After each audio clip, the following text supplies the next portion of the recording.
So he's trying to get a final score of treasure, can't do it. Raids off Charleston, he's working his way up the coast. So what does he do? He strategically ditches most of his crew. He takes his flagship, a giant frigate-sized vessel, and intentionally runs it aground, abandons all the crewmen he doesn't trust, jumps into a smaller vessel, and keeps only his trusted allies, the majority of whom, by the way, are of African descent, and goes up. And where does he go? He goes to North Carolina, to the cheapest, lamest colony out there, a place that has almost no people, that's just been ravaged in a conflict with the indigenous people, a place that the Virginians look down on as a place where, ne'er-do-wells and people of no consequence live, where there's not even really a capital. The government just moves around from village to village. But best thing they have for a capital is a little town called Bath. His crew almost doubles the population of Bath when they show up and come ashore. And they're all armed and all the rest. So he's going out down Pamlico Sound and goes and attacks some French ships in the open ocean and brings them back to one of the barrier islands at the mouth of the Sound, Ocracoke Island, and is dismantling the vessels. He's raiding other vessels, and all the treasure and proceeds is ending up in the collector of customs for North Carolina's barn under a pile of hay. What he doesn't count on is the ruthlessness of the governor of Virginia, who's going to have none of it. He conspires with the captains of the Royal Navy vessels there in Norfolk to set up 2 impromptu mercenary raiding parties. One set travels overland of soldiers through the Great Dismal Swamp, and they find him off Ocracoke Island in that sound. He and his men have just had a crazy party on the ship, and they're drunk and hungover and don't even notice these small vessels approaching them. And then there's this enormous battle. What's up, guys? If you're not subscribed, please subscribe. Also, please smash that like button on the video and enjoy the show. I really hope you're not going to tell me the pirates weren't like Captain Jack Sparrow. Please don't ruin me. In some ways they were. You'd be surprised at some of the parallels, right? Jack Sparrow and Disney were drawing on some real things here and there. Okay. Yeah. That's a better answer than I was bracing myself for. Not totally disappointing. Okay. All right. So maybe there were some peg legs. There were some eyes poked out. Some guys coming in there walking with boats underneath the water and breathing. Yeah.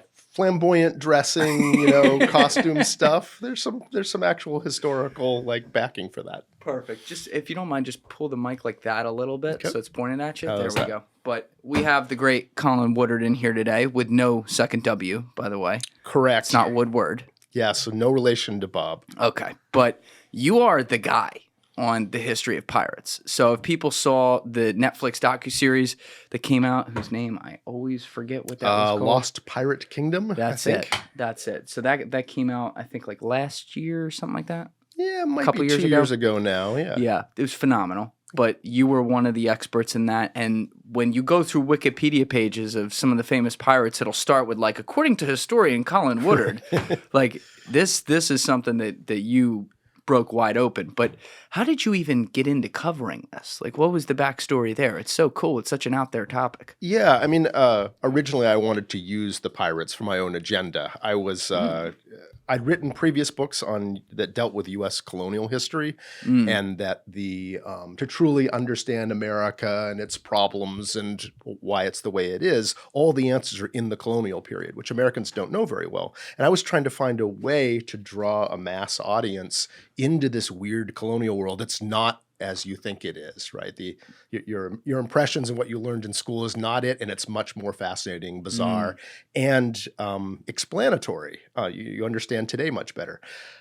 What could I use to draw a mass audience in, right? Dinosaurs are too early, right? The pirates, right? They're perfect. They're occupying this golden age of piracy I write about, which is in sort of 1715 to 1720, 1725, is right in the middle of the colonial period. And these pirates were operating out of the Bahamas and the Caribbean, yes, but their range of operations was they were raiding ships, all the way up to Newfoundland and New England, and all the way down to the Spanish Main, the coast of what's now Venezuela and Peru. And they're involved in raiding slave ships in the African slave trade. Many of them are from the old world, ships, because slave ships end up being perfect for use as pirate vessels. And in some cases, and we can get into that later, enslaved people were eager to join the pirates had a degree of freedom they didn't have in a lot of other spaces then. So there were lots of reasons they were involved in that, and they were fencing their goods to all the colonial governors and various corrupted officials all over the place. So it bonded the whole transatlantic world together and all the themes. And I thought, oh, I'll draw people into this world, and then they will be captivated by it and understand it. But then when I started researching the pirate story, it itself was so much stranger than the received story that I just kind of got hooked on that. Yeah. So I ended up going down the rabbit hole of pirate history because it's so fascinating by itself. Well, let's talk about where it began, because as you just alluded to there, you have a real specialty in the golden era, that 1715 to 1725 part that we're going to talk about a lot today. But before then, it was kind of, it seems to me like a little bit of no man's land in a way, because you had guys who were privateers, which, if you don't mind, I'll have you explain that in a second.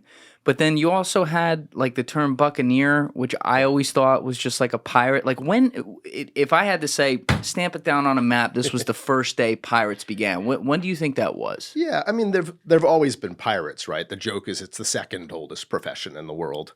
But, there were pirates in, ancient Rome. There were pirates in medieval Europe and in medieval China. There are pirates today. What distinguishes this group of pirates I'm talking about is that these are the pirates that are responsible for all that pirate pop culture imagery, the skull and crossbones, the R, the peg leg. It's this one group of pirates I write about who all knew each other, who operated out of a shared base in the Bahama Islands, and were active for just really a few years. But they were so effective, and they were so different from prior pirates and the pirates that have come since, that they captivated the popular imagination at the time and have really never let it go. And so that pirate crew, which I would say is distinct from other types of pirates, that really gets going in 1714, 1715. We can talk about how in the aftermath of a great big colonial war. And it was keying off a sort of early inspirational figure named Henry Avery, who had his big pirate exploits were in 1696, 1697. And I'd say he's the individual and the figure that sort of creates the proof of concept and the role model for this next generation of pirates that kind of burst into fruition and, altered the world and give us this sort of culture of the pirate anti-hero.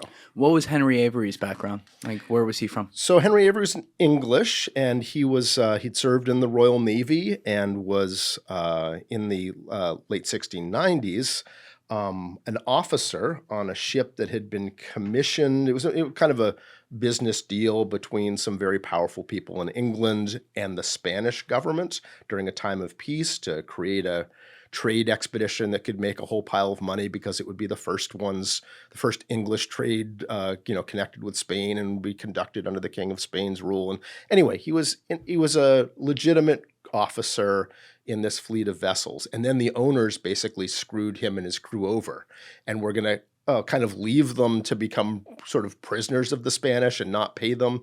And he led a mutiny because they had been so cheated. Yeah, a mutiny. And he seized the vessel that he was on in the harbor in Corona, Spain, and escaped under the guns of a fort, and then sailed out of Spain and around the Horn of Africa, and started this crazy and kind of terrifyingly brutal raids of shipping coming in and out of the Red Sea. And his most famous capture that kind of vaulted him into mythology was capturing the treasure ship that belonged to the Grand Mogul of India, essentially the ruler of India at the time. His vessel that was coming, from the pilgrimage to Mecca, loaded with all kinds of treasures and stuff, and some of the ruler's relatives. Henry Avery and his crew captured this vessel and a pile of treasure worth just staggering sums. An empire, an imperial fortune. And what made him sort of a mythological figure is he kind of got away with it, right? They took this treasure and his men kind of scattered, and there was an all-points bulletin out for him because the most powerful forces in England, the most powerful interests were the English East India Company. And the East India Company was trading in India, and the Grand Mogul was, essentially the trading partner. Grand Mogul is furious. An English pirate has, attacked his ship and killed crewmen and raped some of his family members and stolen all his treasure. He's furious and is actually like sending troops to arrest English diplomats in India in the trading ports and to cut off all trade. So this has messed up global trade. It's messed up England's most important trade partnership. So Henry Avery is like the subject of the world's first global manhunt. Everyone's trying to get him, right? The entire English Empire, the Grand Mogul of India, capture this guy dead or alive. So everyone's trying to find him.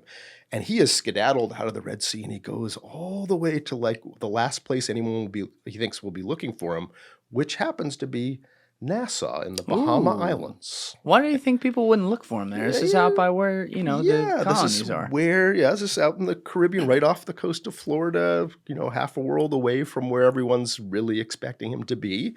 And he goes there and shows up under the fort, and he goes to Nassau and the Bahamas are this impoverished backwater of an English colony. It's not a rich place. It's barely surviving. Later, it gets sacked in various wars. It's a third-rate colony and very weak and fragile. And English hold over it is pretty weak too. And the governor is a weak man, at least morally.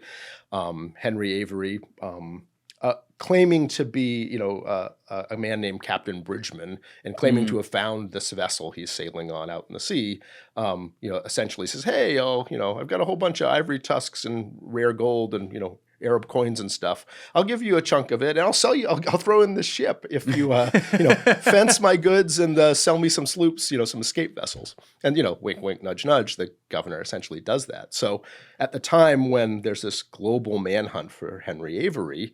Led by London and the court of St. James, one of England's own governors is buying the goods and selling him as getaway vehicles. Exactly, that's how the world Needs operated that moolah, then. baby. You got it. That's and it. So they're not taking care of him enough, right. You got it. Men scattered. They sold the Grand Mogul's vessel to the governor, who ended up kind of leaving it on the shores of what's now Paradise Island in the Bahamas, but was then Hog Island. And they all skedaddle on small vessels. They go up the East Coast. Some of them end up in Philly. Some of them end up in Rhode Island briefly.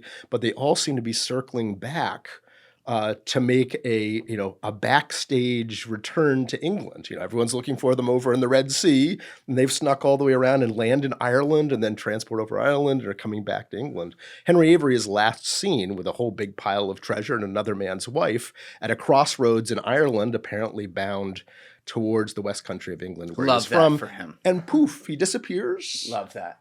And it starts this mythology, though. Here's like Robin Hood, right? A guy who stood up for his crew members. It was like, enough's enough. We're tired of being exploited. We're going to seize this vessel, seizes an incredible amount of treasure and disappears. And then rumors go about as to what happened to him. People speculate, and it becomes this pop culture phenomenon in the 1690s and the early 1700s, where all of the elements of entertainment culture of the era are all featuring the Henry Avery story. There are plays about him on Drury Lane. There's, sonnets written about him, histories of the great pirate Henry Avery. And in all of these, they have these wild fantasies about where he is and what he's done with his treasure. And many of them circulate around, he's gone to Madagascar, and there he's built a pirate kingdom, with streets paved of gold, and everything's absolutely wonderful. Like the hobos, what is that? The Candy Mountains, the sort of fantasy land that the hobos sang about in their songs. Must have missed that one. Yeah, well, this is like for sailors, this is like the fantasy nirvana place, the kingdom of the pirates, where everything's wonderful and they have incredible amounts of treasure. And he's there and he got away with it. And so this is the story that's percolating around when when a group of young people and young sailors are growing up who are eventually going to lead this pirate insurrection and pirate republic in the Bahama Islands in the 1710s. That's wild, though, that I didn't expect the story to go to. He decides to go all the way back where he came from and fades into anonymity, because then you see all these other guys who are in the Bahamas, and we're going to talk about them and who comes up and kind of takes control. But, I think a floating question is, obviously, people look at pirates and they think, okay, criminal, outlaw, pretty obvious. But what types of people was Henry Avery recruiting? to be on his crew? Was he just going to the local jail when guys actually didn't get hanged and let out and said, all right, join me? Or was he turning people who were law-abiding citizens and paying them enough money that suddenly they become criminals? Like, what, or was it a mix? In Avery's case, it was just circumstance. Like, I don't think he was planning on going to piracy. He and his crew are being screwed over by the ship owners, and so they decide to mutiny. And so his crew is whoever was willing to join the mutiny. So it's a whole bunch of sailors who happen to be on the same expedition, who are all hired by the same, employers, and the employees are getting screwed over, and they all rise up. So he ends up with who he ends up with, and from there on, because he made this incredible score of like the greatest, pile of treasure you could possibly imagine, it's all reductionist from there, right? He's shedding people as he's trying to, escape the manhunt and now, when you say shedding people, well, he like gets throwing them overboard. No indication of that. But say when they get to the Bahamas, and they sell the Grand Mogul's ship to the governor. The party breaks up, right? Some of them go in one small boat and, sail up to Philadelphia. And then a few weeks later, another group of them go. The group breaks up and starts scattering to go find their own path with their own shares of the treasure. And so when Avery's last, he's sailing with a half dozen people when he arrives in Ireland, and he quickly breaks company with them. And as I said, when he's last seen, he's with this one of the other crewmen's wife and is at a crossroads. So it's down to just two people. She's later seen actually without him by another witness who shows up at a trial and is, acting very sus. But, where is Henry Avery? Oh, I don't know. He's dead. I haven't seen him lately, right? It appears that even he was down to just himself at some point with a whole mess of treasure. So, but the question as to how did the pirates recruit? The Golden Age pirates who had a choice in how to go about recruiting as opposed to just ending up by happenstance in piracy. Some of them did exactly what Avery did. They mutinied against oppressive conditions on their vessel and seized their vessel.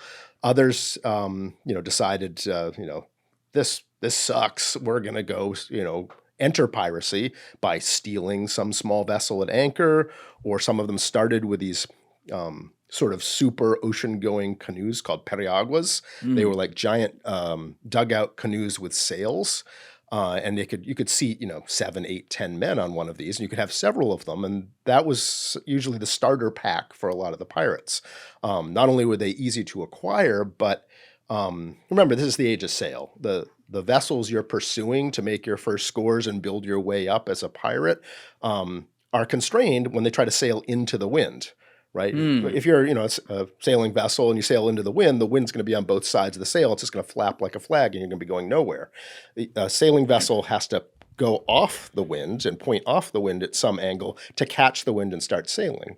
And square-rigged vessels, which many of the big ocean-going ships of that era were terrible. They had to sail way off the wind. I mean, 90, 45, 50, 60 degrees off the wind. And so they had to zigzag, tacking back and forth if they were trying to go in the direction of the wind. Incredibly inefficient. If the wind's really blowing, the waves and the wind are hitting the hull and pushing you further off, to the effect that in a lot of conditions, ocean-going ships could make no progress whatsoever into the wind. That meant they were compelled to sail in certain directions.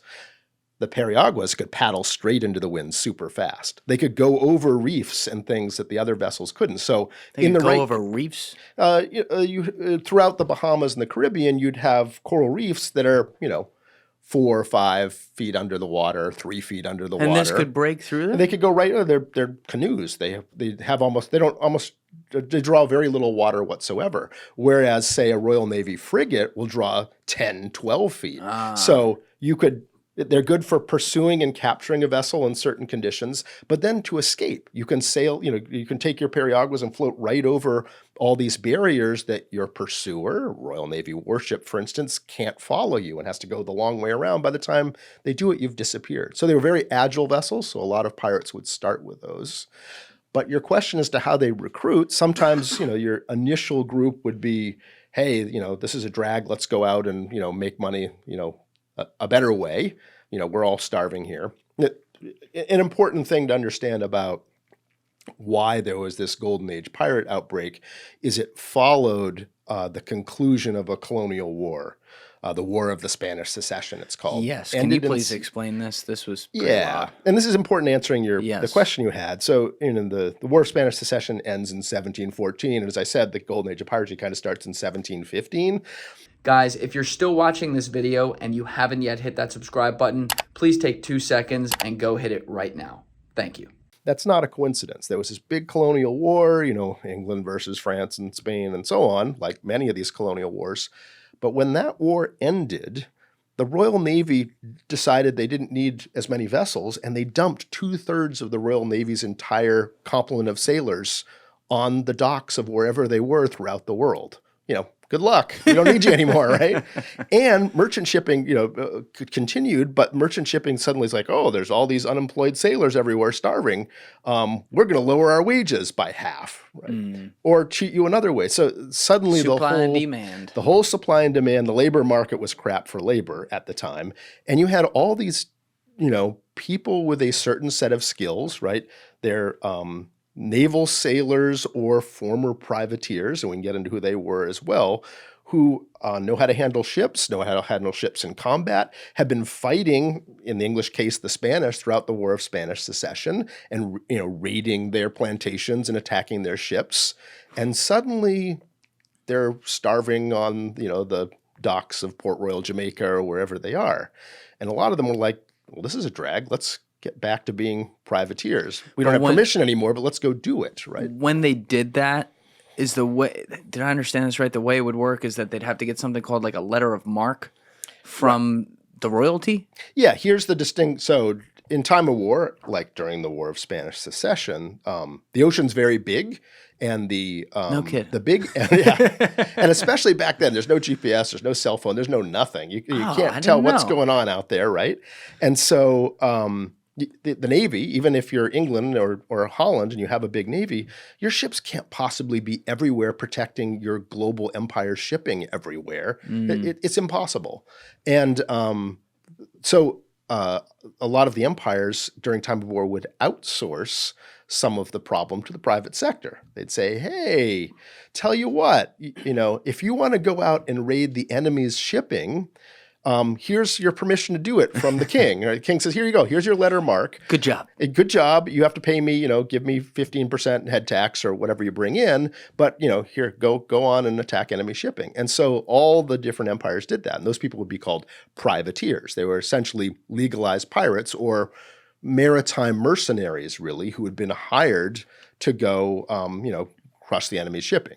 This sounds like the original military-industrial complex. Oh, for sure. And a time of, duress where they really had to outsource everything, right? Need some more, baby. Let's go.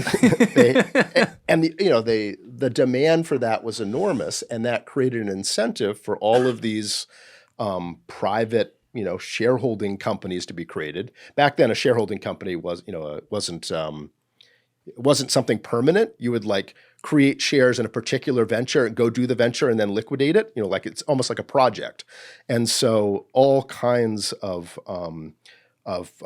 private investors and merchants would get involved in this. They would get a privateering commission. You get a whole bunch of investors to go buy a vessel or rig out a vessel to be a small warship.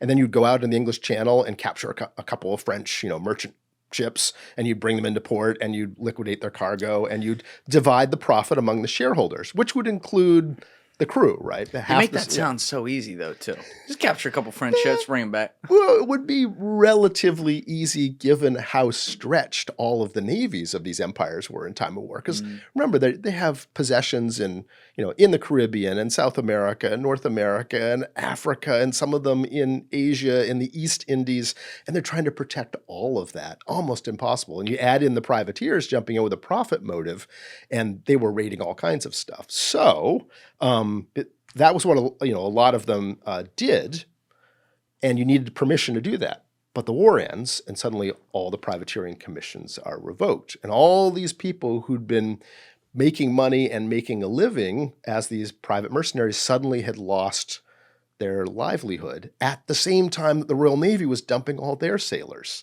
So you can see how you have this huge social problem of this mass of people with a set of skills. Lockheed Martin time, baby. Let's go. And no Lockheed Martin there. The Navy wasn't even maintaining the vessels they had. And so there was a lot of incentives for people to go, let's keep attacking the Spanish. We don't like them anyway. And the Spanish in the Caribbean were using pretext to continue seizing English vessels coming in and out of Jamaica and other ports. What was the basis of that? I think you got into some of it during that answer. I just want to make sure. I told you I'm a little slow today because of all the food poisoning. All right. I'm playing very injured. But what was the basis of that war? Was it basically over a lot of the land they were all going to get? Or was this just like more typical English, French, and Spanish don't like each other, so they need a reason to fight a war? Well, I mean, ultimately, all these colonial wars of the late 17th and early 18th century are about trying to nudge each other out of the way for control of the spoils of the emerging imperial systems they had, right? If we attacked them and could get this colony, that would be great. But the War of Spanish Succession, the pretext for the war that drove them to fight each other, was literally a contest over who would succeed to one of the Habsburg thrones. When Spain suddenly had an opening, the king had died. What is that? How does that work? The Habsburgs' thrones? So the Habsburgs, they had different branches, right? The Spanish royal family were Habsburgs. There were Austrian Habsburgs, and your claim to the throne, if somebody died, somebody could say, hey, I'm really the next person who should be in line for the throne. No, look at my genealogy. I'm supposed to be. And there'd be competing arguments, and often they'd be settled on the battlefield. And so this is one of those where they were rival claimants, and for various geostrategic reasons, one claimant would have allies, from one allied country against another. But it's all balance of power stuff. In the end, they're fighting over how much imperial territory we can have, but the proximate argument was over who should be on the throne of Spain and who's going to back whose claim.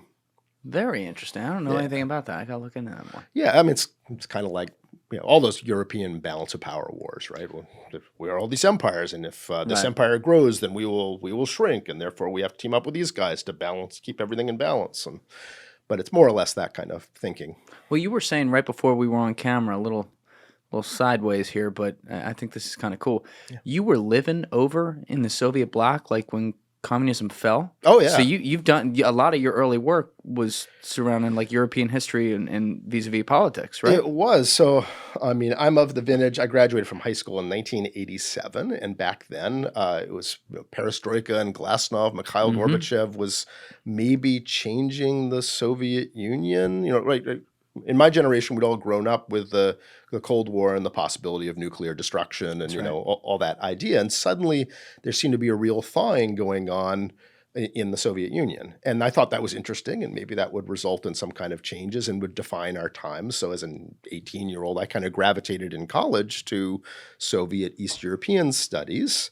And it so happened my junior year abroad, I went to Budapest in his exchange program at the Karl Marx University of Economic Sciences. You went abroad into the belly of the beast. Into the belly of the beast, and it happened to be the fall of 1989. So when I arrived, it was communism, and while I was there, it all collapsed. Berlin Wall, fall of Ceausescu, Hungary leaving the bloc, Velvet Revolution.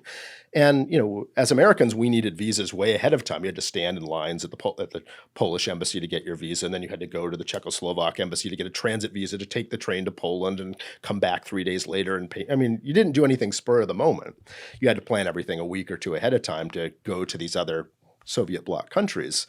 But just by the luck of the draw, I happened to have the right visas and the right trips so that I saw a lot of those events firsthand, from the late days of Ceausescu to the Velvet Revolution to being in Berlin just a few days after the wall had opened up. And we were coming from Budapest, right? So we were coming to East Berlin. Whoa. And then we had a East German transit visas to go visit West Berlin, but we were arriving with all the East Germans who are going to see the West for the first time in their lives. And we're with them being pulled off the trains. What was that like? Oh, Lichtenberg Station in East Berlin when we arrived was, it was so mobbed the train had to stop well before it could enter the station because all the platforms had become overwhelmed and people had filled the rails in between. And so it was being pressed like sardines coming off all of the trains. Everyone's flowing towards the subway stations under the train station to go to the west. And we were just caught up in this sort of ocean of people just kind of flowing like sardines being sucked down the passages, actually in the direction where we weren't supposed to go there because we couldn't enter as a non-Soviet bloc citizen, but it was just chaos. What are they going to do? Check you? Right. They're like, goodbye. Holding up, other people's children so they don't get crushed, kind of thing. Whoa. And just flowing through with all these people going to see the other world on the other side of the wall for the first time.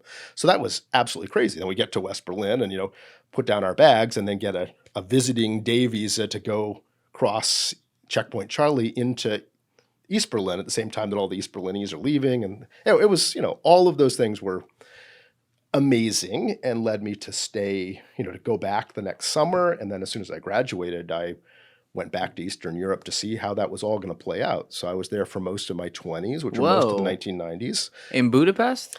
Budapest and later Zagreb and Sarajevo. I was covering the region and became a journalist because, I figured out that being a reporter, I wanted to see what was going to happen. So you're there at the fall of the Balkans. Yeah, I was there for the whole thing and was the Christian Science Monitor and San Francisco Chronicle's immediate post-war correspondent for former Yugoslavia. So I was there, first elections and, the city was destroyed, when I first went to Sarajevo. You had to go in and out on... Can you pull that up on a map, Alessi, Sarajevo? Yeah, you had to go in and out on... The airport was closed because it had been shelled and destroyed and was controlled by NATO. So as a journalist, you could fly with the C-130s in who were doing the reprovisioning. So it's like landing in C-130s with a whole bunch of, French Marines and getting off in sandbags and, machine guns and all that kind of stuff. And then going into a city that was... there were no windows, the skyscrapers, the top halves are all burned out because they've been shelled and, water for 1 hour a day and, landmines in all the parks. And, it was, immediate aftermath of that. And, I guess this is all important in that it shaped being in that region throughout the transition from communism, from, these countries that it's one thing to call it transition. Hell of a transition. A super transition from totalitarian regimes trying to become liberal democracies, maybe in places where they'd never been liberal democracies, or the last time they were was in the 1930s, which had its own problems in Europe in that time period. All these separate ethnicities, too, who had all been put together, kind of, and now they're not. All their history of animosity and grudges and having done terrible things to one another had been put on ice in the Soviet period. You're all fraternal socialist allies. You, the Hungarians and the Romanians, you're all now socialist friends with your big cousins in Moscow helping guide the way. That was all becoming thawed out very rapidly. And there were all kinds of potential conflicts and demagogues trying to use those situations to stay in power. There's a guy named Vladimir Mečiar who was trying to do it in Slovakia. There was Jan Iliescu in Romania. And then Milosevic is the one who really succeeded, I guess, in generating a whole little, genocide and horror show war in the heart of Europe. In 1991, this kicks off. Yeah. The post-Cold War peace was extremely short and was kind of the whole idea of a new Europe, a unified Europe was kind of stillborn right then. But for me, that was like a laboratory for propaganda, tropes of nationhood, how demagogues function, how you brainwash populations, fear, war, othering people, fascism. I mean, there were little fascist regimes, like Franja Tudjman's Croatia when I was covering that. So it was a laboratory for really understanding the way people and societies work in and the power of history and how history can be used and abused. Oh, yeah. And, I guess I tell the story because then when I went back to the U.S. and was traveling around, I started realizing that our own, the U.S. is kind of balkanized, right? We have separate, there were separate colonial projects and they had separate regional cultures and they ended up together in kind of an accident of history. And the Pirate book and many of the other books I did early on were delving into colonial history and giving more and more of the background to kind of understand how history plays and influences events in contemporary U.S. life, right? So that's the relevance of what was happening in the Balkans to what is happening now in the United States is unfortunately pretty closely linked. So interesting. If we got stuck on the Balkans, we'd be there all day because I'm so interested in that. Like that was something. It's a quick aside. Like maybe 2.5 years ago, I saw an old Time cover from the NATO bombings in '99. Oh, Kosovo, yeah. And I was like, "What the fuck is that?" Right. And I went to Google and I went, "Whoa!" And I started researching this, and then I had my friend Beck Lover, who lost 28 people in the genocide over there. He's Albanian, but also has family from Kosovo who are Albanians, obviously.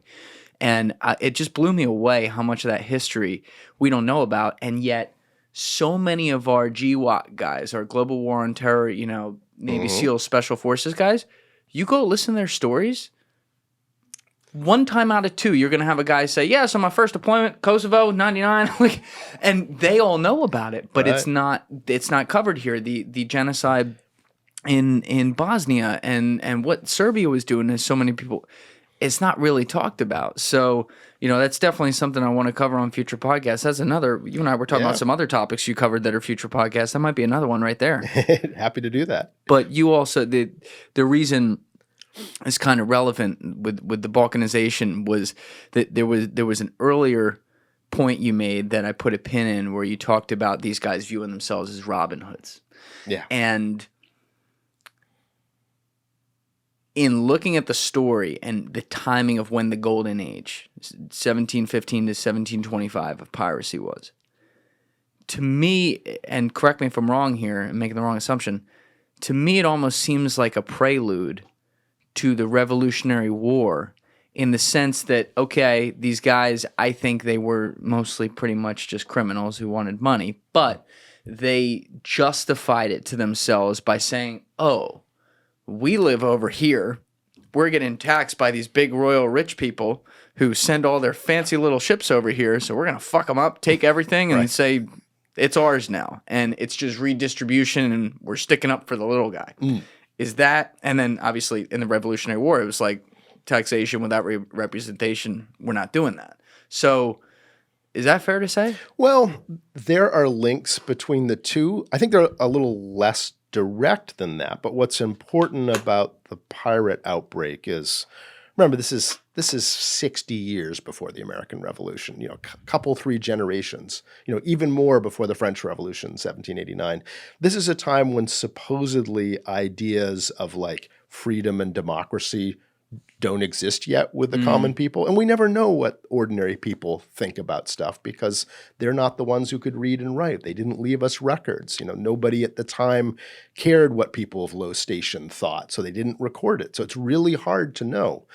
But with this piracy outbreak, we get a really good idea of what people thought because they were well aware that in the 1710s, in the English imperial zone, that things were getting consolidated. The formation of the English upper class as we understand it in that class society was starting to happen in this time period. The old, feudalism had mutual obligations of one sort or another. You may be born a serf, but you get to keep farming your land, and there's the manor lord has certain obligations to the serfs. Yeah.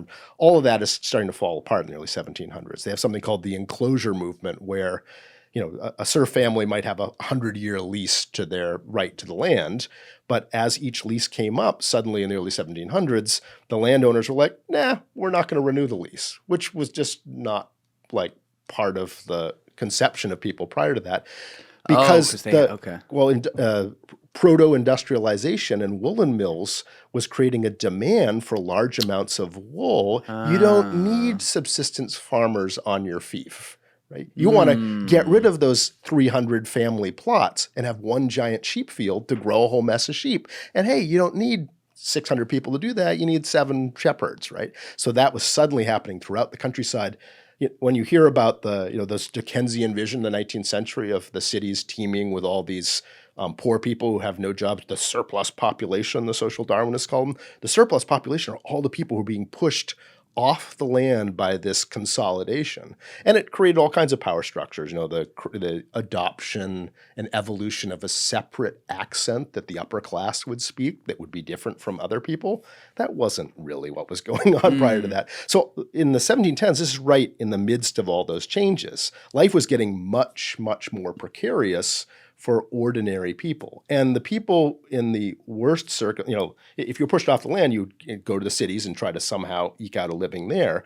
If you couldn't even do that, the thing of last resort was to go to sea as a sailor, because that was crap, right? It was incredibly dangerous. It paid poorly. Your chance of surviving a sea voyage and coming back between disease and poor diet and pirate raids and accidents was really, really low. And in time of war, you'd be just seized by press gangs and taken off by the Royal Navy. And the reason that the pirates are associated with peg legs and, eye patches and hooks for arms, that wasn't just pirates. That was sailors in general. Yeah. Almost all pirates had been merchant sailors before, and merchant sailors were missing arms and legs and eyes because of the accidents on board ships, barrels rolling around, rigging falling. It was just an incredibly dangerous thing to do.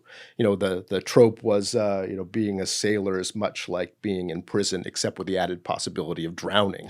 So, you don't be a sailor unless you got no other options. So when the pirates come along, they're already a subset of the people who are the dispossessed and the dispossessed of the dispossessed. And they're all together on vessels, on the most sophisticated technology of the time period, ocean-going ships. And these ocean-going ships... Some technology. Yeah, you need a whole bunch of people coordinated together to move the rigging and to do all this stuff. And it's sort of like kind of a industrial proletariat-ish kind of thing at a time before the Industrial Revolution. And they're far from home. They're far from the cops. And if they get really angry, there's the possibility to just seize the vessel, right? And so... radical democratic ideas, a lot of them, we see them with these pirates in this Golden Age piracy outbreak because they're really upset, and a lot of people are rising up and mutinying because they really do feel that they've been screwed up. They were cheated all the time. They'd go to collect their wages at the end of a sea voyage, and they'd suddenly be being paid in Jamaican pounds instead of pounds sterling, which are worth half as much. Oh, sorry, right? It doesn't say it has to be pounds sterling. Not the ship owners not packing enough food on the vessels. So if your vessel gets waylaid, people start starving. All kinds of bad stuff happening all the time. And some people felt like they've been pushed far enough, and we're going to fight back explicitly against the ship owners, the sort of, ownership class. The man. The man. They were going to fight against the man. And what's really interesting about the pirate outbreak and we're going to take over the ship, and we're going to overthrow the top-down hierarchy of the ship. And instead, we, the mutineers, are going to elect our captain. And they elected their captains. So they were all right. They were in a rough shot. Throw them a bone here and there. I think they're nice. They are definitely, if they're Robin Hood's men, they're stealing on behalf of the poor, but they're the ones keeping the loot. That point is taken. But they actually were, democratically electing their captains, and they could depose them and a vote of the crew at any time that's outside of combat. During combat, you got to stick with it. And they'd elect a quartermaster, a secondary figure whose job was like a prime minister representing the crew to keep track of what the captain's doing. The consigliere. Yeah, exactly. Right. But the consigliere owes his allegiance to the crew, not to the captain. So he's keeping track of things for them, right? A little backwards. Got it. Yeah, sort of a reverse version, I guess. That's right. And then their treasure... Right. Remember, privateers were shareholding companies, and the investors would typically take half of the proceeds of a successful raiding mission, and then the other half would be divided among the captain and crew. And the captain would typically get 14 or 15 shares, and the first officer might get 5 or 6, and the average crewman would get 1 or half a share. On the pirate vessels, there was no owner, so you don't have to share that part. But within among the pirates, the captain might get a share and a half. Everyone else got a share. And they'd take off the top, they'd skim off the top like sort of primitive disability benefits.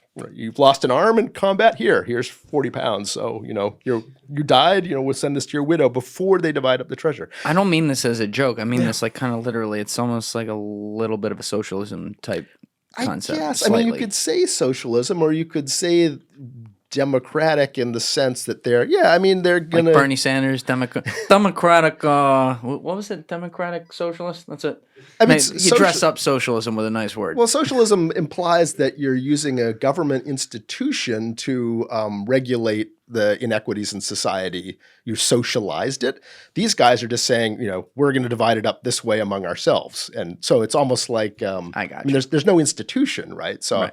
I mean, you could call it that, I guess, but they it's had kind of codes. radical democracy. But they actually sign ships' documents, which is how we know these things, to sign up to the basically the constitution of the ship. That this is how as we're a going to do pirate. things. Yeah, it's the pirates. Sign on, and this is the deal. Ahoy, matey, let's go. Exactly, right? And so they were practicing kind of a radical roughshod democracy. They're benefiting from the treasure, but they were at a time when supposedly these democratic ideas didn't exist. They existed, and they existed among this dispossessed of the dispossessed.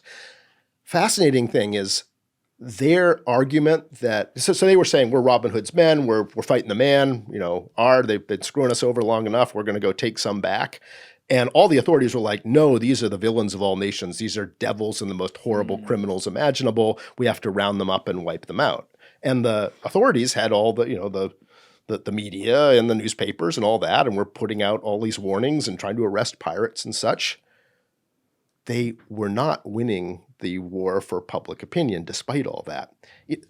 Time and time again on both sides of the Atlantic, ordinary people appear to be buying the pirates' argument and siding with them. Because there's That's more of what's them. interesting. Yeah. Well, they find the argument credible by the pirates. So when like Cotton Mather, is raving about the pirates, but at the same time admitting that there are many in Massachusetts who back them. The governor of Virginia is afraid to share intel with his own House of Burgesses, the legislature of the colony, which is made up of aristocratic people, because he fears that the information will be leaked to the pirates. The Attorney General of South Carolina survives a coup attempt when they try to bring a pirate to trial because a whole bunch of people in the town rise up against them. And there's this book, The General History of the Pirates, published in 1724 when some of the pirates were still around. During the Golden Era. It's kind of right at the end of the Golden Era. Which means it probably took them 20 years to write it, too. Well, it happened pretty fast. It's a fascinating book, but it's also the book from which basically every received pirate story you and the Disney Corporation and Robert Louis Stevenson ever encountered all come from this book. And it was a bestseller on both sides of the Atlantic, and it's still in print today. And it is pretty sympathetic to the pirates' point of view on this. So what I'm saying is they were folk heroes. They were folk heroes at the time. We can argue as to whether it's rightly so or not, but what's fascinating is it means that the attitudes in leveling democratic anger that you see fueling some of the American Revolution was already there 60, 70 years before, at a time when it's not supposed to be there yet. And so it gives you, like when the Boston Tea Party, stuff happens, or the Boston Massacre, right? When the British soldiers fire on, who are they firing on? A lot of the people they're firing on are sailors, right? Or agitating. It's often sailors who are agitating and pushing for things in that early time period. So that's, I think that's the tie, is there's the anger that's going to fuel the French Revolution, and in some ways fuel aspects of the American Revolution from below, is already circulating around there. Yeah, the social aspect of it, for sure. Yeah. But you talk about the brutality of the seas back then, and you talk about how it was normal for guys to be missing a limb, not even pirates, like you said. And, I think the phrase was, being in the Navy was like prison, but you're on a boat or something. Or on right, much like prison, but with the added possibility of drowning. Yeah, there you go. There you go. So, if you don't mind, like what was it? What was a standard trip like back then? If I wanted to go, forget pirates for a second, just if I'm with the British Navy and I want to take a trip from the west of the UK across to Nassau. Mm-hmm. How many, in the early 1700s, how many days am I looking at? What size of ship am I traveling on? How many people would be on this ship? was it strictly using a compass, or were there other methods they had? Like, just I'm always thinking about the background of that because I know nothing about it. Yeah, no, it's fascinating because remember what I said about sailing ships not being able to sail into the wind. Right. That meant you just can't, if you're trying to go there and the prevailing wind's coming at you, you just kind of can't do it with a lot of vessels. So sailing vessels were compelled to follow wind patterns, and they'd figured out by then that, the wind tends to go this way, and then down here there's a wind that goes this way. All these prevailing winds meant that if you followed a certain pattern, you could get from A to B, but you might have to go to C and D and E first.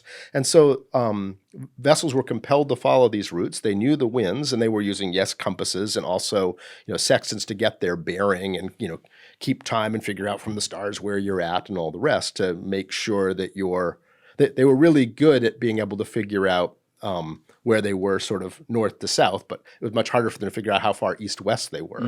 But between the winds and experience, they were able to do that. So the answer to your question is, if you were typically trying to get directly from the west coast of England to the Bahamas, you'd have a wind problem. And usually you're trying to get to the Caribbean, you're trying to go south, down past Spain, down to like the Cape Verde Islands off Africa, which are Spanish possession, or the Madeira, where you stock up on Madeira wine. And then you could catch trade winds that would carry you across the Atlantic at those latitudes to enter the Caribbean through the Leeward Islands and eventually to the Bahamas. And it was almost like a conveyor belt. Like if you came and you arrived from the open Atlantic in the Caribbean, like down, like Barbados and Martinique, that side of the Leeward Islands, you could keep proceeding very easily with the winds all the way to Jamaica and the Virgin Islands and Florida and the Bahamas. It was very hard for you to go backwards. So anytime, it was almost like a one-way journey, like a conveyor belt. Once you left Barbados, you were going to keep on going. And then once you got to the Straits of Florida, the Gulf Stream and other winds would carry you up the eastern seaboard. And then you could return across the Atlantic in that direction.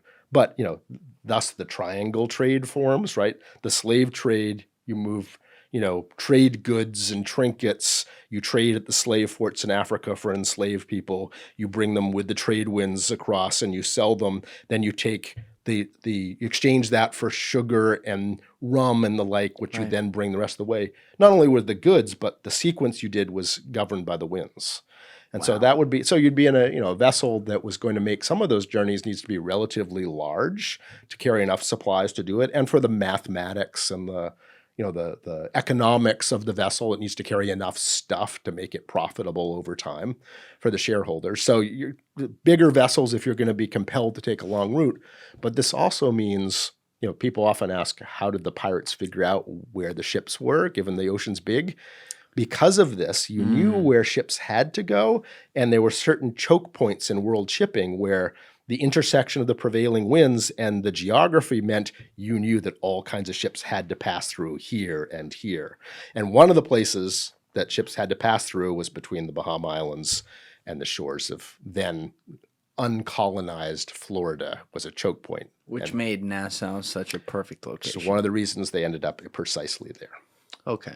So roughly, as you said, it does vary based on if they have to go to B and C instead of just A to D, depending on the wind on certain parts of the journey. But on average, how long would a trip like that take to go from England to Nassau?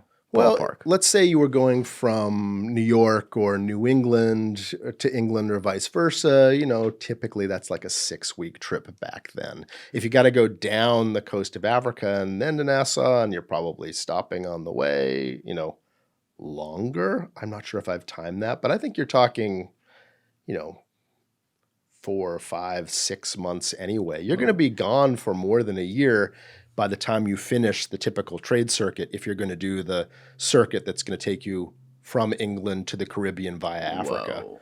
And because you kind of have to go to, you could go to Madeira and pick up wine and then cross, and a lot of vessels did that who weren't involved in the slave trade.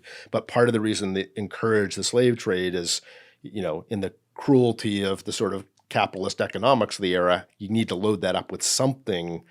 And that was, a compelling intersection of interests and profit that led you to, you already got to be down there for the trade winds. What are you going to carry across?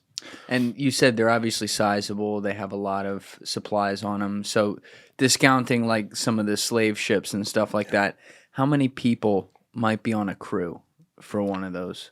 Right. Well, more on a slave ship because disease and bad diet and all these things meant that the mortality rate of the crews was staggering. So they often were carrying twice as many crew people than they needed to make up for the half who they knew would die on the way.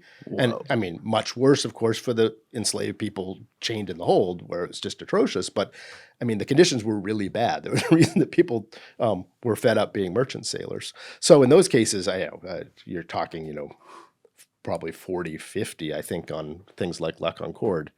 Smaller vessels. Lower than I thought you'd say. Yeah, a typical, like, pirates are often raiding, like if you're raiding a ship that's going to be going back to England carrying logwood or rice from South Carolina, or sort of a typical ocean-going vessel, I don't know, you're probably talking 20 crewmen on some of those things. At a merchant vessel, when you get to a warship, much more, because you're needing to man the guns and stuff. But, you're talking, 1 or 2 dozen is typically the number of people on a merchant vessel that the pirates are going to be encountering and dealing with. But you get up to, 100 or more when you're dealing with warships. All right. So you had said the guy Henry Avery was the mysterious dude who ended up disappearing back into somewhere in the UK or Ireland after beginning this whole thing. And part of it was, you said he laid the track works for Nassau and what that became as a haven. And then after him, I guess for the golden era, you have these guys, Henry Jennings and Hornigold. Benjamin Hornigold enter the picture. What were they were very different people, but they were doing the same thing, I guess. What were their backgrounds and how did they end up in Nassau? Yeah, so they're kind of the co-founders and rival founders of the Pirate Republic in Nassau. So that war ended, the War of Spanish Succession. You had all these people who, for various reasons, might want to become pirates. And some of them wound up in the Bahamas and Nassau. And one of the early ones was Benjamin Hornigold, arrived there with some of these periaguas, these canoes I described. He had 3 great big ones in a crew. Blackbeard might have been with him at the time before he was known as Blackbeard. And they were operating out of Nassau. Why were they operating out of Nassau? Because during the War of Spanish Succession, the French and Spanish had sacked the English colony of the Bahamas twice and pretty much obliterated. It was a failed colony. The fort was damaged. There's no imperial authorities there whatsoever. These early pirates, Hornigold and others, arrived there before England bothered to send somebody to govern the place again. They moved in first. They're the ones who started shoring up the fort to defend the harbor and make it impossible to remove them. So the pirates moved into a failed colony and kind of took over the infrastructure and repaired it. Hornigold was one of the ones who did that, and he got there early and was sort of he'd been a privateer previously, and he had a lot of gumption, a lot of reservations about attacking English ships. He was like, oh, it's cool, let's go keep attacking the Spanish. We just fought a war with them, we don't like them, but we're not going to attack English ships and ships from our own country. And that would create friction later on, but he was kind of, he had a sort of moral compass about what he was doing. He was trying to continue operating as a privateer. And the people under him tended to have a little bit more of a pirate honor code than some of the people who served under Jennings. Jennings shows up later. Jennings is from a wealthier background. He had some kind of plantation or farm on Jamaica. He'd been a merchant captain and a privateering captain prior and during the War of Spanish Succession.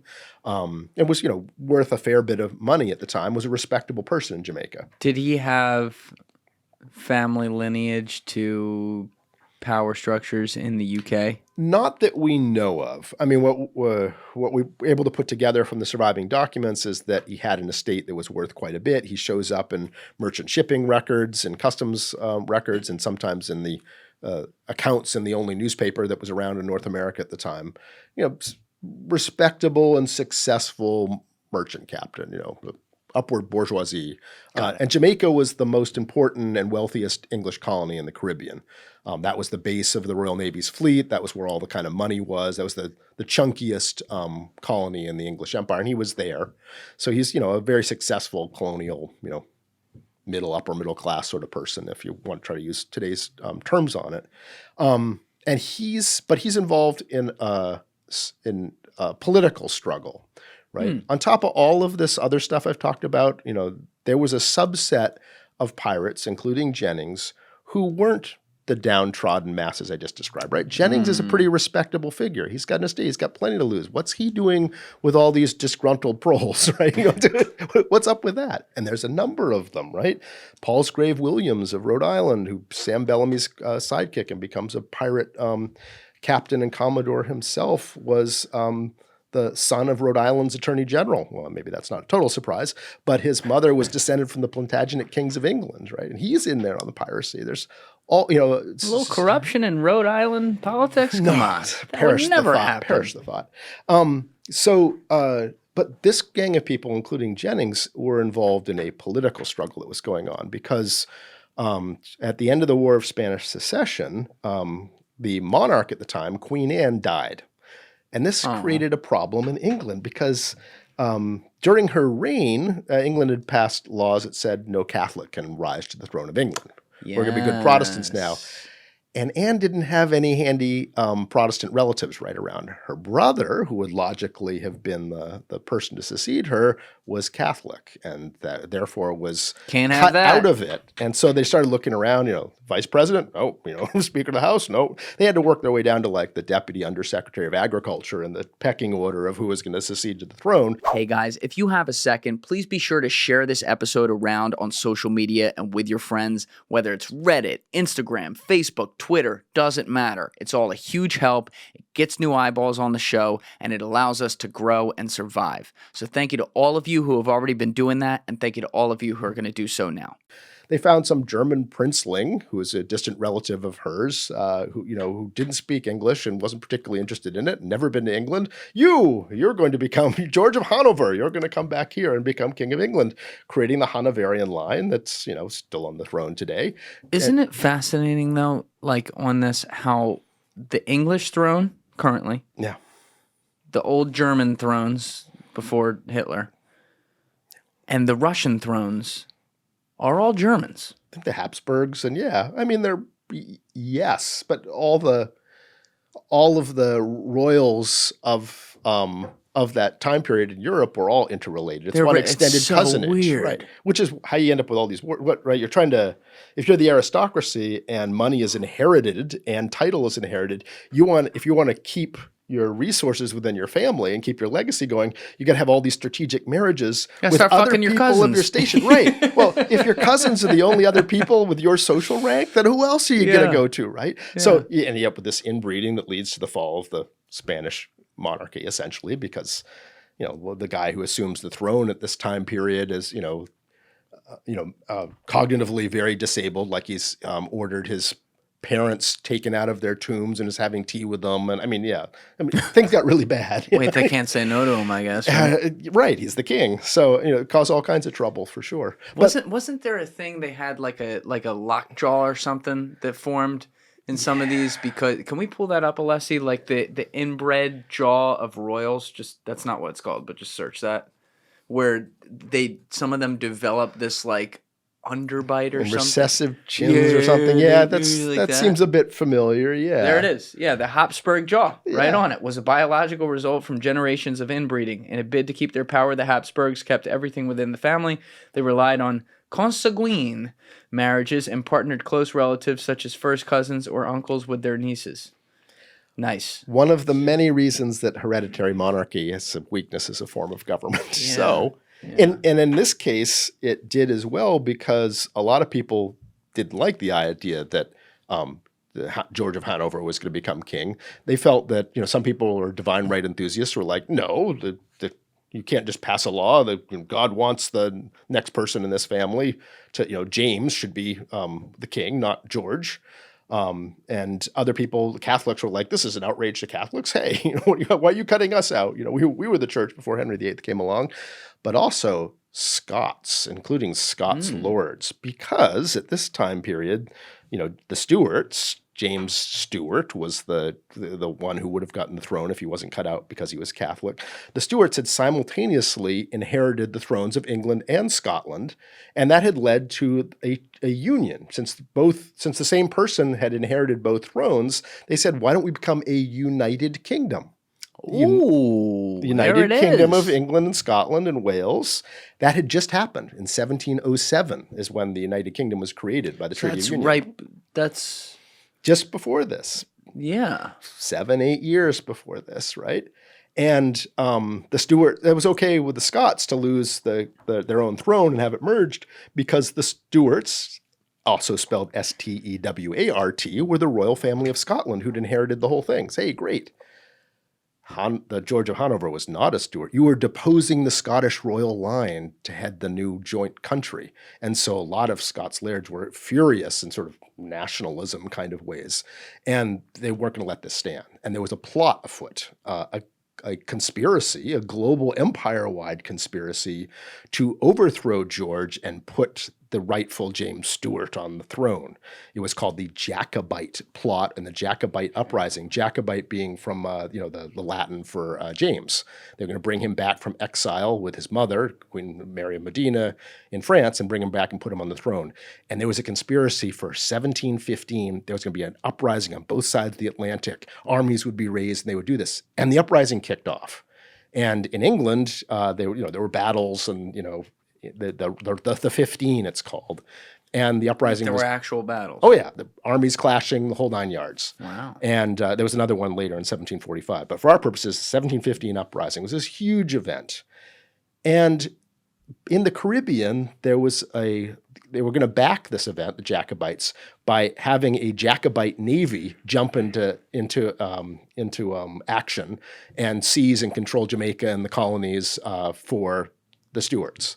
And Henry Jennings and many of us other people appear to have been involved in this conspiracy. So they weren't becoming pirates. They were trying to put a different family on the throne of England. The governor of Jamaica at the time was a guy named Hamilton, Archibald Hamilton, who was the brother of one of the leading generals of the Jacobite armies in the 1715, and himself was, furious about the Stuarts having been deposed from the throne. And he's the one who gave privateering commissions to Henry Jennings and his other pirates just ahead of this uprising to be sort of a white navy, to fight against the Hanoverians. It's like setting up a shadow government all over the world in a way.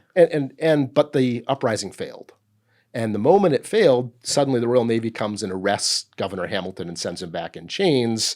And Henry Jennings and his fellow privateers were suddenly declared to be pirates. Whoa! And Jennings and his men have to retreat. Now that they're wanted, they retreat and end up in Nassau as well, where they encounter Hornigold and his sort of, disgruntled proles suddenly are with Jennings and his sort of ruthless band of political refugees who are in the mix. And they form two nodes of power in Nassau that don't see eye to eye. Whoa. Okay. So that was actually way more than I realized with that. So when was... I think they... I always look at some of these docudramas as they may dramatize some things. I'm sure from a historian's lens you're looking at that too. But Hornigold and Jennings obviously didn't like each other.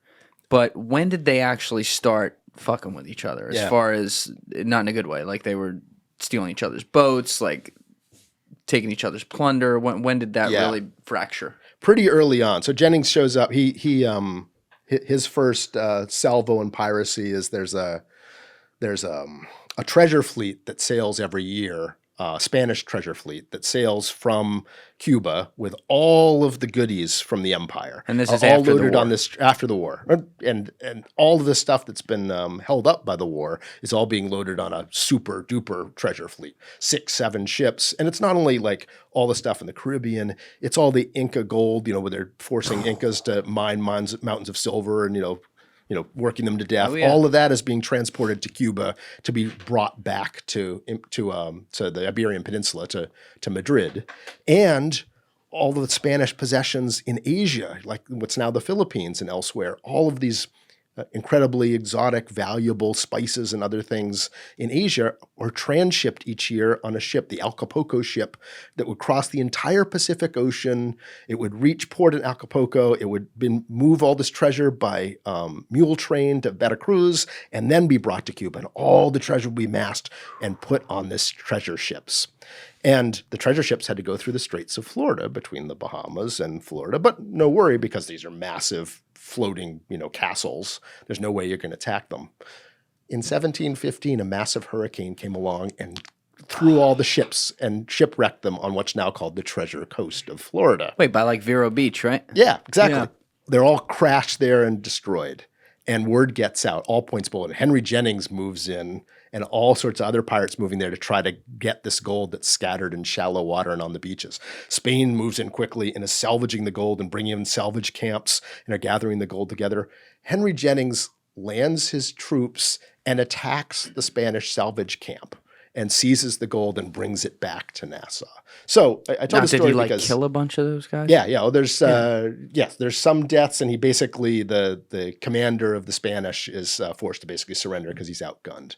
But this means Jennings shows up in Nassau for the first time with this huge pile of treasure, which buys him influence among the pirates. And Hornigold's already there, and they're immediately clashing, and Jennings is kind of pissing on him, and then Hornigold, ends up raiding some of his ships with his periaguas, and there's just bad blood between these two. And Jennings is much more brutal and Machiavellian in the way he treats, because he doesn't care about English ships, especially if they're ships that are in service of the Hanoverian, Germans, why right? Would they ever exactly. That? Right. He feels very differently than Hornigold, who's, not going to do that. So anyway, the people who are under them, Charles Vane works under Henry Jennings and is kind of a sociopath, and Blackbeard, for all of his cultivation of an image of terror, very effective, in practice, actually, is very reserved in his use of force. So it creates two schools of thought of piracy in Nassau that are clashing. Okay, well, maybe we should actually get right on that then, because you just painted two very different pictures there of two pretty wild characters. The Charles Vane guy is interesting because in 1700s parlance, he has like a Peaky Blinders feel to him, right? Definitely. Yeah. And he's like the brother there. What's his name? Alfred. I think so. He's that guy, but younger. He's like totally unhinged. Born like as far as being born in a horrible environment, he's born around violence, death of the harsh London streets, and just becomes a gangster like as a kid. And then how does he end up as like as an actual sailor? I mean, we don't know for sure where he came from. He kind of shows up as a pirate in terms of like documentary record. He shows up as a pirate, and he's twisted and psychotic and torturing people and all the stuff that a lot of the other pirates scare you into thinking they do, but don't actually do. Charles Vane does all of it. He's what made him that way? Probably what you're describing. In Republic of Pirates, I describe, that we don't know where he came from, but statistically, the majority of pirates came from Wapping and these other sailors' neighborhoods in London that I describe, and just, the pushing of people off the land and the conditions in those places and what it was like to be a sailor. Maybe that's where he was from. We don't know for sure. But he was definitely a damaged individual, and all the rapacious and horrible things that the authorities said pirates were doing, Charles Vane was definitely doing. And he was a diehard, and he was not going to back down. How did you do your research on a guy like that? Like to be able to know all this about him? Yeah, well, that's the reason that Republic of Pirates got a lot of attention is nobody had really gone back. And that's your book, Republic of Pirates. Republic of Pirates. The link is in the description in our Amazon store. Everyone go buy it. It's Republic of Pirates being the true and surprising story of the Caribbean pirates and the man who brought them down. But this book was published first in 2007, and at that time when I was researching it, nobody had gone back to the archives to look at these pirates and who they really were in about 50 years. And between when the last historians had kind of looked at this and when I was researching it, even in 2005, 2006, things that had been on microfilm were now being digitized for the first time.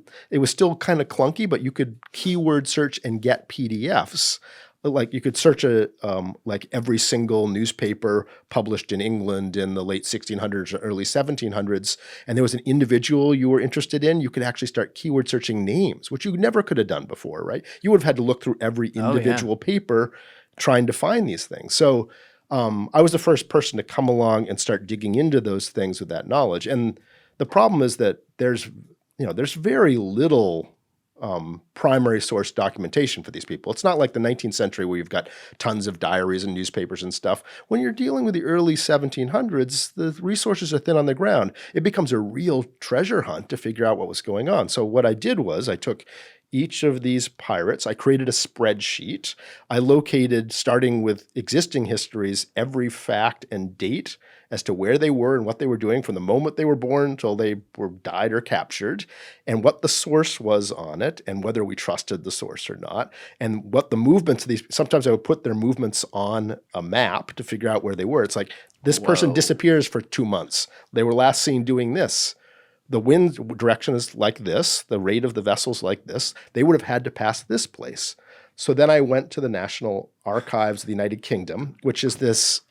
This is savage. This is good. Oh, it's fun. So the National Archives of the UK is an unbelievable place. Like, in Lord of the Rings, when Gandalf discovers that Frodo has this ring and he's wondering about it, stay here, keep it secret, keep it safe. And he runs off to Gondor, goes, finds the super library and is digging in the library to figure out what this ring is.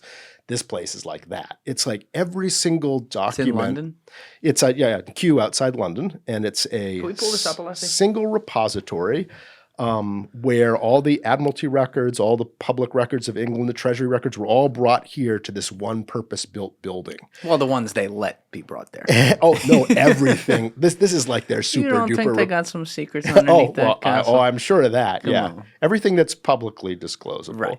But they've got the Magna Carta, and there's some good stuff in there, I'm sure. What that means is all of our history, like New England's history, and not so much New York City because that was Dutch, but New England's history, Jamaica's history, the Bahamas, the Carolinas, all of these English colonies, the copies of the records in the colonial places are often lost because the buildings were temporary and made badly and hurricanes come along, and the copies that were sent back to the Imperial Center often survive. So our history in general is there. That's crazy. And their entire Bahamas, the colonial records of the Bahamas in every meeting, they're all handwritten on paper. And here are the records that the scribe took at the meeting of the Council of Government of the Bahamas on this day. And you can go pull the customs logs, literally the logs written by hand by the customs official of every vessel leaving this port and that port, including the vessels the pirates are going to raid. And the Admiralty, right? The Navy. So the Navy's basically all the intel assets the Empire had to keep track of the pirates, there were the naval captains posted with their ships to guard the Empire who are collecting information on the pirates and sending in letters, information on. And you have the logbooks, where each Royal Navy vessel was. And you have the original letters and everything. All the original letters. And nobody had really, people dug into some of the colonial, the government records. Nobody had really dug into the Admiralty records. Yeah, that's the building. Amazing place. On the screen here. I've been back a couple of times, including last year. Whenever I go through London, it's like, I want to find out whether I can find this document or that document. So you can just go in? Yeah, you need to pre-register, but you can go in. You need to get a reader's card, but anyone can get one, and you got to follow their rules. You can only bring in, a pencil or whatever, but you can bring in digital cameras. I just shot thousands of images. I was going to say, I've got laptops full of images. God. But this is all publicly available. And unlike going to the Library of Congress, because England's really old, they've got the Magna Carta, they got all these medieval records they're worried about. When you ask them, hey, can you give me these records of a captain in 1715? You just get the originals handed to you. Do I need to wear gloves or anything? No. We got loads out back, right? It's so new. So right, exactly. So you have this sort of unmediated access to the originals in a way that a newer country like ours would consider these things too precious. They'd be behind glass. So for a historian, it's unbelievable. But that let me go and okay, where was the station vessel in this island where I think Blackbeard passed that would solve a mystery as to where he is going? Who was the station? Was there a station vessel? Yes, there was. Who was the captain? The captain's name was this. Go pull the captain's letters for that captain, which are listed alphabetically by captain, not by ship. Go into those records and find the dates and see, was there a vessel described that he ran across that matches the description of Blackbeard's vessel. It may not say it was Blackbeard, but I know it's Blackbeard. So it was triangulating all kinds of data and information to you know how like the old astronomers they would be able to figure out that there was another planet beyond Jupiter because of the effect, the secondary. It was kind of like that. It's like you could figure out the secondary effects to triangulate the position that the person you're looking for might have been in. And that could lead sometimes to an entire account of a given pirate and what they were doing that you now know is that pirate, that nobody knew it was before. Even if they ran into it, they wouldn't have known it was Blackbeard unless they'd already been tracing Blackbeard's route and knew where he was. So do that times 1,000 with all the different data points building into spreadsheets and rearranging things and allowing you to take an account where you didn't know where it took place or when it took place, and sometimes with secondary information being able to place it or know, oh, that can't be Blackbeard because we know Blackbeard was here. That's a misidentified pirate. Who could it be, right? Even if they're calling it Blackbeard, you know it's not. Sometimes there's wrong information that you can figure out is wrong. So anyway. How long again did you spend in there when you were doing that? Well, I had to be super efficient, right? Because, it's really expensive to go to London. So before I got there, I basically talked to everybody who'd ever been there looking at pirate stuff and found, what do we know and what do we not know and what to look at. And I had my sort of shopping list, my punch list of everything I needed to go hunt and kill. And I just went in there and just hunt and killed with a digital camera. Like, I didn't read everything. Sometimes I'd be skimming through, but I took thousands of images of all the stuff. So I was only there, 4 days probably of just there from the moment it opened to the moment it closed. But then I came home with stuff that took months. So a lot of your discoveries when you come back home. Right. Or much later when I had, because you have to go through the handwritten, sometimes the handwriting is terrible, and slowly transcribe it. And sometimes I would take snippets of things and put them up on, social media. Hey, does anyone know what this says? And somebody would chime in who deals with documents from that period. Oh, that's this abbreviation for to slowly decode these things and painstakingly rebuild the pirates' stories. Yeah, we just had a guy in here, Andy Greenberg, pal, whose story is really amazing. He's a British dude. What was the name of the town again, Alessi? Verona? Not the one here, his town in UK. You're right about that. But he's this British guy who was a mayor of a port town on the west of the UK. And he found out like 20 years ago, whatever it was, that there had been these trips, allegedly, but then were confirmed, that people from his town took to the United States before Jamestown. And they set up this quote-unquote lost colony of Roanoke. Oh, right. And so the story goes that a few others documented, and he went and found this, went back to return to the town in the UK, and then when they went back to the US to pick up their old buddies, they don't know, they vanished. They don't know where they went. They don't know if they went and voluntarily mated with the Indians there, or if they were killed by the Indians, whatever, because they were friends with a lot of the Indians, the Croatoans. There was some cryptic word that they left on the wall, right? Yes, yeah. But he did, and he probably did spend time in the National Archives in the UK, but it turned the last 20 years of his life into this odyssey where he's researching all this stuff, and he had a lot of the original documents, not sitting here, but like the pictures of them, like what you're talking about. He goes back and he finds nothing there. There's no sign of them. Very, very interesting. He talks about the houses all being taken down. This is his words. He says, "We found the houses taken down and the place very strongly enclosed with a high palisade of great trees with courtines and flankers, very fort-like. And one of the chief trees or posts on the right side of the entrance had the bark taken off, and 5 foot from the ground in fair capital letters was graven Croatoan without any cross or sign of distress." And this is late 1500s, so he's probably dealing with at a certain point when you get into the late 1600s and earlier, sometimes like when I was chasing Henry Avery, I'd be going a little bit earlier, and suddenly the documents are on vellum, which is dried pig skin. Yep. And so, they start being written in Latin. Like you get back far enough and the language of state became Latin instead of English. So it's like, poof, I don't read Latin. Even the English that he was showing me, it's like Chinese and they forgot to press down on the page hard enough because it's not even written heavy enough to read. Right. You know, faded away. and it just blew me away. I'm like, oh my God, you guys. So I can imagine, like, at least you're 100 years after that, but still. Thankfully, they're going writing through on some of paper, this. but yeah, oh yeah, very times. Some of their handwriting is beautiful, and some of it is, individuals, like certain captains have terrible handwriting, and that would be incredibly laborious trying to reconstruct what they're saying. It's pretty crazy, though, holding Oh yeah. something that some guy on like a boat in the middle of the Atlantic wrote in 1705. Well, we may talk about this, but one of my characters is this guy Woodes Rogers, who's the guy who brings down the Pirate Republic. And Woodes Rogers was his great claim to fame is during this War of Spanish Secession, he was a privateer, but he wasn't one of those guys who said, "Oh, let's set up a joint stock company and go capture a French ship in the English Channel and bring it back." He raised the money and built 2 purpose-built brand new frigate-sized vessels, recruited a crew of hundreds, and used them to circumnavigate the planet at a time when almost... Circumnavigate the planet? Yep. Go around the entire world at a time when very Yeah, few I people know. had even done it. Whoa. In order to raid Spanish shipping in what was called the Spanish Lake, meaning the Pacific Ocean.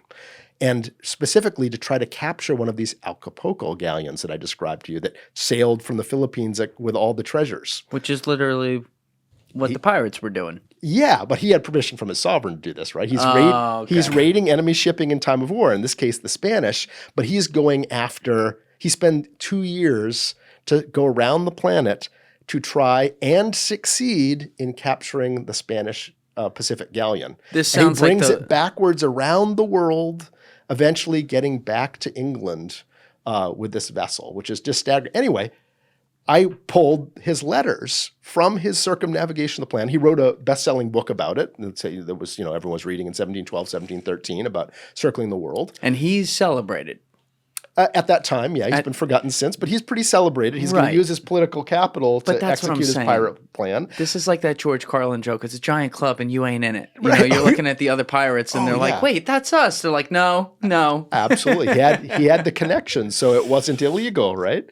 So yeah, no, he's celebrated and a hero when he returns because he docks this Spanish treasure galleon in the Thames, right? So he's the greatest In the hero. Thames? The River Thames in London, right in the middle of London. Yeah, brings I always say it home. Thames because I'm an idiot American. Sorry.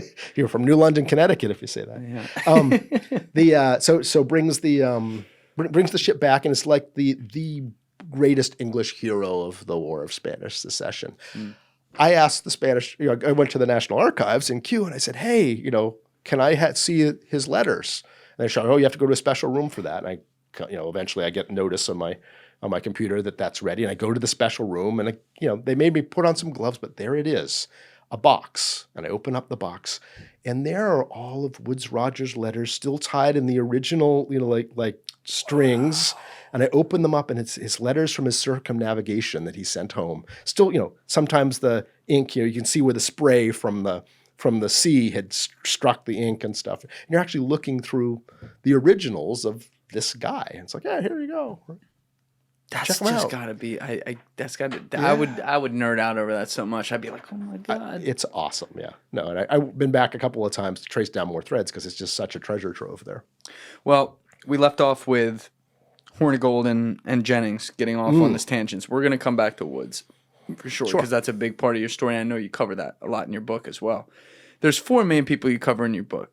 You cover Blackbeard, you cover Vane, you cover Sam Bellamy, and then you cover Woods. Woodes Rogers, yeah, Right. So 3 of them are pirates. One of them is the man who brings them down. apparently not a pirate, but The legal pirate who then brings down the pirates. Right. So where does the Rubicon get crossed to where Hornigold kind of becomes the old guard and his protege, Blackbeard, becomes the guy? And what was that relationship like? Yeah, there's never a falling out between Hornigold and Blackbeard, but the frustrations of some of the crew at Hornigold's reticence to attack English vessels creates, remember they elect their captains and can depose them at any time. So at some point there's a calving of the crews, right? So the pirate model was you start with a periagua, or you start with a vessel that you mutinied to take over, or you start with a sloop you stole from the harbor, and you go out, and if you capture another vessel, you take their stuff, and you try to recruit anybody on the vessel who's like, yeah, it sucks being a merchant. Say, I'd rather hang out with you guys. It looks like a lot more fun. That's how they recruited their crews, were from the volunteers from the merchant vessels they attacked. But if the vessel that they'd attacked was somehow bigger, better, faster, maybe better pirate vessel, they would keep that vessel and swap it. Give the captain and the crew who don't want to join you the inferior vessel and keep trading up. And sometimes you'd keep an extra vessel. Like, hey, this is great. We'll have 2 vessels and we'll calve our crews and start having a little pirate fleet. Well, when the first calving came of Hornigold's crews, a lot of people joined Blackbeard and they were sailing in consort. Hornigold is kind of in charge, but Blackbeard had his own vessel and his own loyalists. And then a point comes when Blackbeard has started building up enough of a reputation where he kind of steps out and becomes fully fledged, independently operating captain. And all this requires that, the acquiescence of the company, of the crew.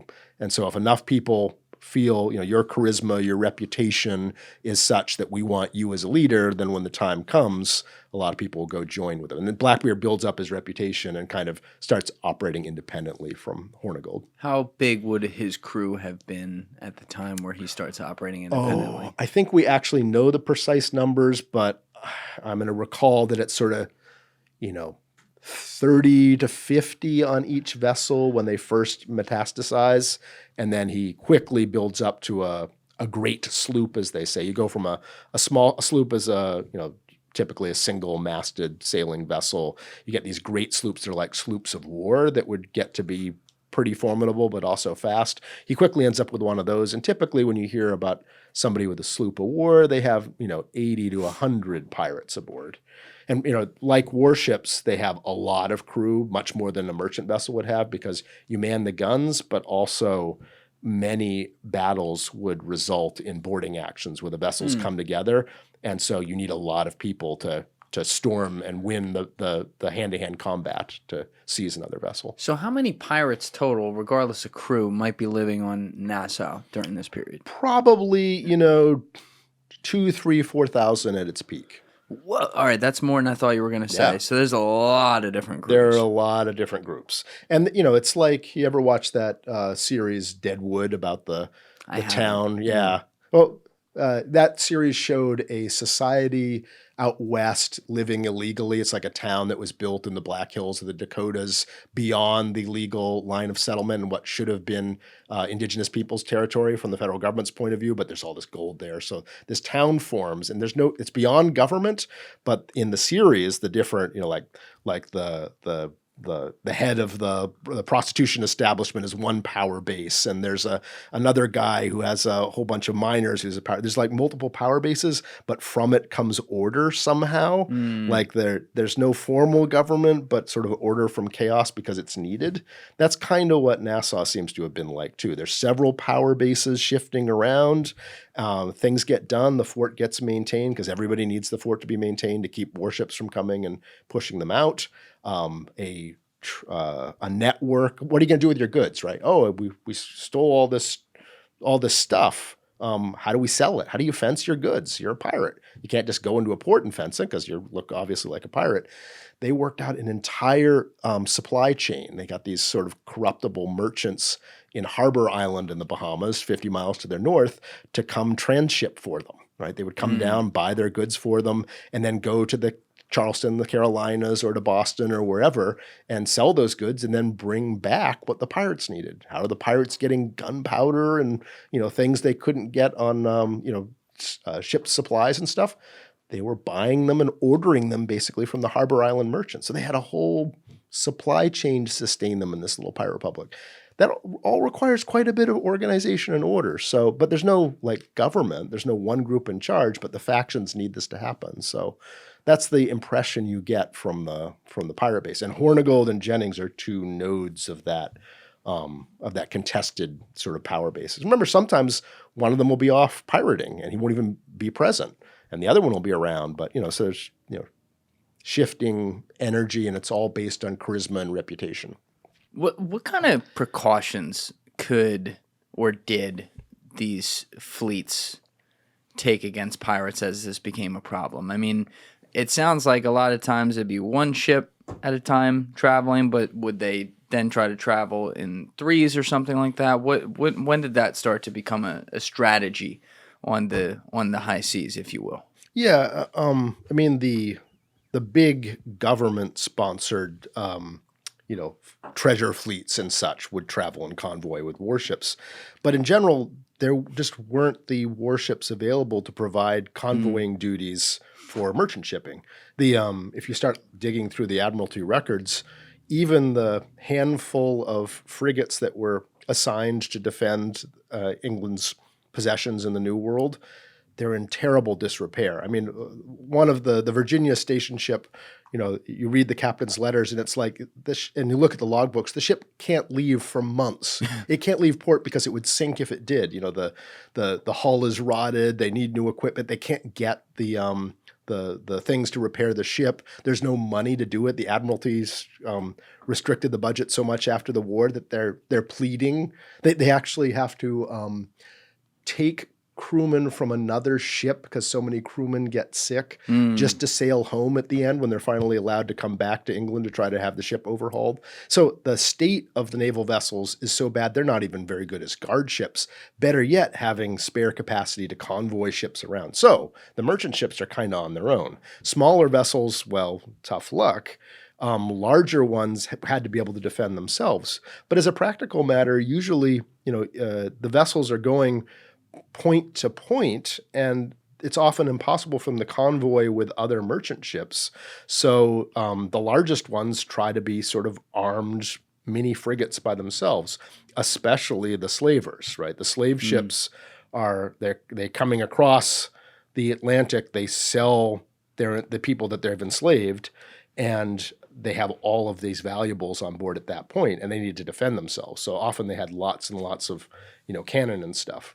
If you encountered one as Blackbeard did before it's sold its cargo, a lot of the cannon would often be in storage in the ballast. So there were all kinds of opportunities. So in essence, the merchant ships were on their own, and there wasn't much they could do about it. What was the name of the boats you said could cut through the reefs again? The smaller ones? Well, the periaguas were the giant sailing canoes that were really good at that. And if you had, to a lesser extent, if you had a small sloop or something, you might be able to duck, sail over a reef that a frigate that's pursuing you can't. But the periaguas were the ones that, they might draw 1 foot of water, and you could really go places where you couldn't be pursued by anybody who wasn't in a canoe. Okay, so when pirates might be approaching in those type of vehicles, it's just the ambulance is the one thing that gets through here sometimes, sorry. But when pirates might be approaching, I would imagine at some point here as we get into the golden age and this becomes a thing, that there is a job, so to speak, on each ship of like pirate lookout. Is that fair to say? Yeah, definitely. If they're on the prowl, they'd have lookouts trying to spot the sails of potential prey. Right. So when they see it coming, if they're on a slave ship that has the cannons, they're getting the cannons out. They're trying to shoot them. But like how easy? I always try to picture this because I'm trying not to just go to what the movies show. But like, what does a takeover look like? How quick is it? How easy is it? How often do the pirates get beat back and sent away? Right. Almost never. So the smart pirates, Blackbeard being the most famous example, tried to cultivate this image and reputation of terror. Like Blackbeard actually, tied lit fuses in his beard, so that there would be smoke and fire spitting out of them. So he looked like some kind of devilish figure. They would have, bandoliers of their grenades and their pistols, and they would often seize from wealthy passengers the passengers' clothing. So, you'd imagine sort of a Mad Max-like group of characters. Oh, right? yeah. They're wearing, aristocratic women's wigs and, ribbons and rich people's clothing, but all mix and match like war trophies. I mean, at a time when the clothes you wore were almost like your ID and showing what station you belonged to, this was totally shaking up the social order just visually. It was kind of scary and revolutionary. And so they'd all be gathered together with all their weapons. And remember, the pirate vessels had, a pirate sloop might have 70, 80 pirates, 100 pirates on it. And the merchant vessel they're pursuing might have 10, 12 Yeah. crewmen, and they're all these scary guys with all these weapons who are trying to look as fearsome and horrifying as possible. You're a crewman on those vessels. You're being pursued. The pirates are, closing Come in right on in, you. sir. Right. Exactly. You got it. And that's exactly the pirate strategy, Yeah. right? So if the pirates can seize a vessel without a fight, it's a win. You didn't have to fight, and they wouldn't have any chance of a stray cannonball knocking out one of the masts you can't repair without a shipyard. You're not going to damage any of the cargo in the ship you're trying to capture, which is the whole point you're doing it. And maybe most importantly, you're not going to kill or injure any of the crewmen of the opposing ship, because that's where your pirate potential recruits are. Once they capture the vessel, typically a they number turn of 'em. people would volunteer. Yeah, they'd be like, hey, can we come with you? Right? But we've been screwed over. The food's terrible. We haven't been paid in months. And we're watching you break open the Madeira wine. Hey, can we come with you? And that's what would happen all the time. Wow. So the pirates don't want to fight for all those reasons. They get the crew, they get the cargo, they get the vessel undamaged in case they want the vessel, and there's no risk.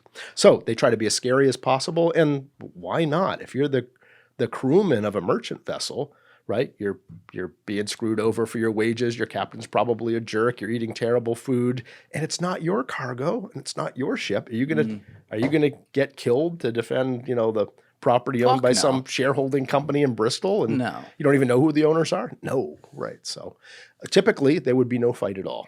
Even some of the battles involving some of these armed slave ships, the slave ships end up surrendering without really a fight because they're totally outmanned usually by the pirates. Now, how did the pirates feel about slaves? Were they like, oh, you're joining us? Or were they like, oh, this is more cargo we can now make money on? Yeah, that's the fascinating bit. So there's a mixed and fascinating story with the pirates and people of African descent, right? This is early 1700s.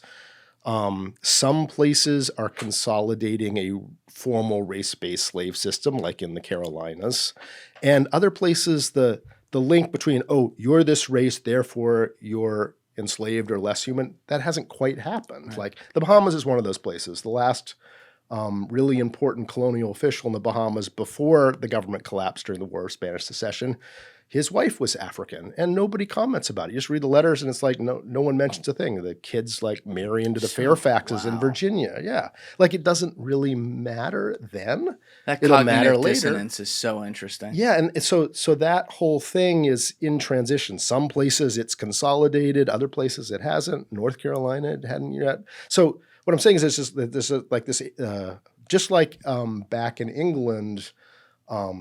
A more despotic system was consolidating. The space for people of African descent already all over the place was starting to consolidate and move in. And Jamaica was a slave state. Barbados was the ultimate English scary slave plantation society on which the Carolinas were colonized from and was modeled from.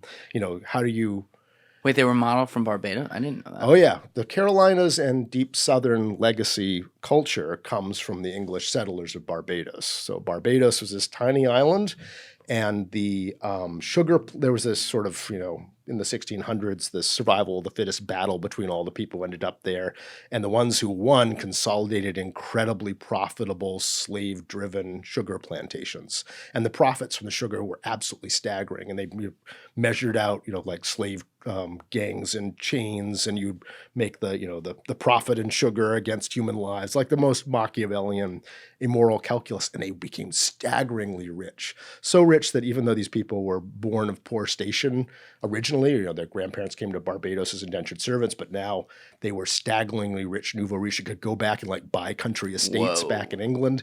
The legacy aristocracy is appalled with them. The Barbadians are here. They're like the uncouth, people with all the money and staggering amounts of it.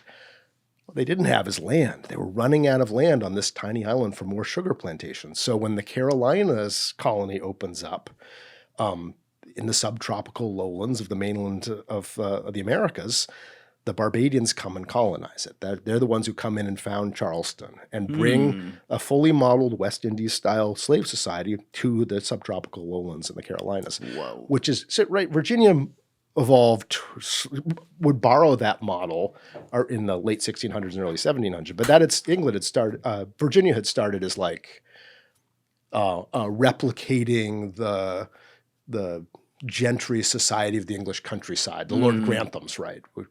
The second, third, fourth sons of the English, feudal families, the ones who weren't going to inherit the estate at home. Right. Normally, they'd be like, "Oh, you got to go into the priesthood, or you got to join the military. Tough luck."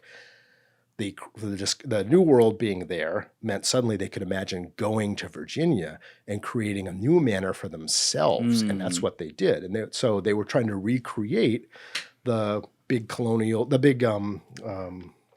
sort of manorial estates of the English countryside, which is why you fast forward and you end up with Washington and Mount Vernon and Thomas Jefferson and much of what. Why are those there? They're modeled on English country estates.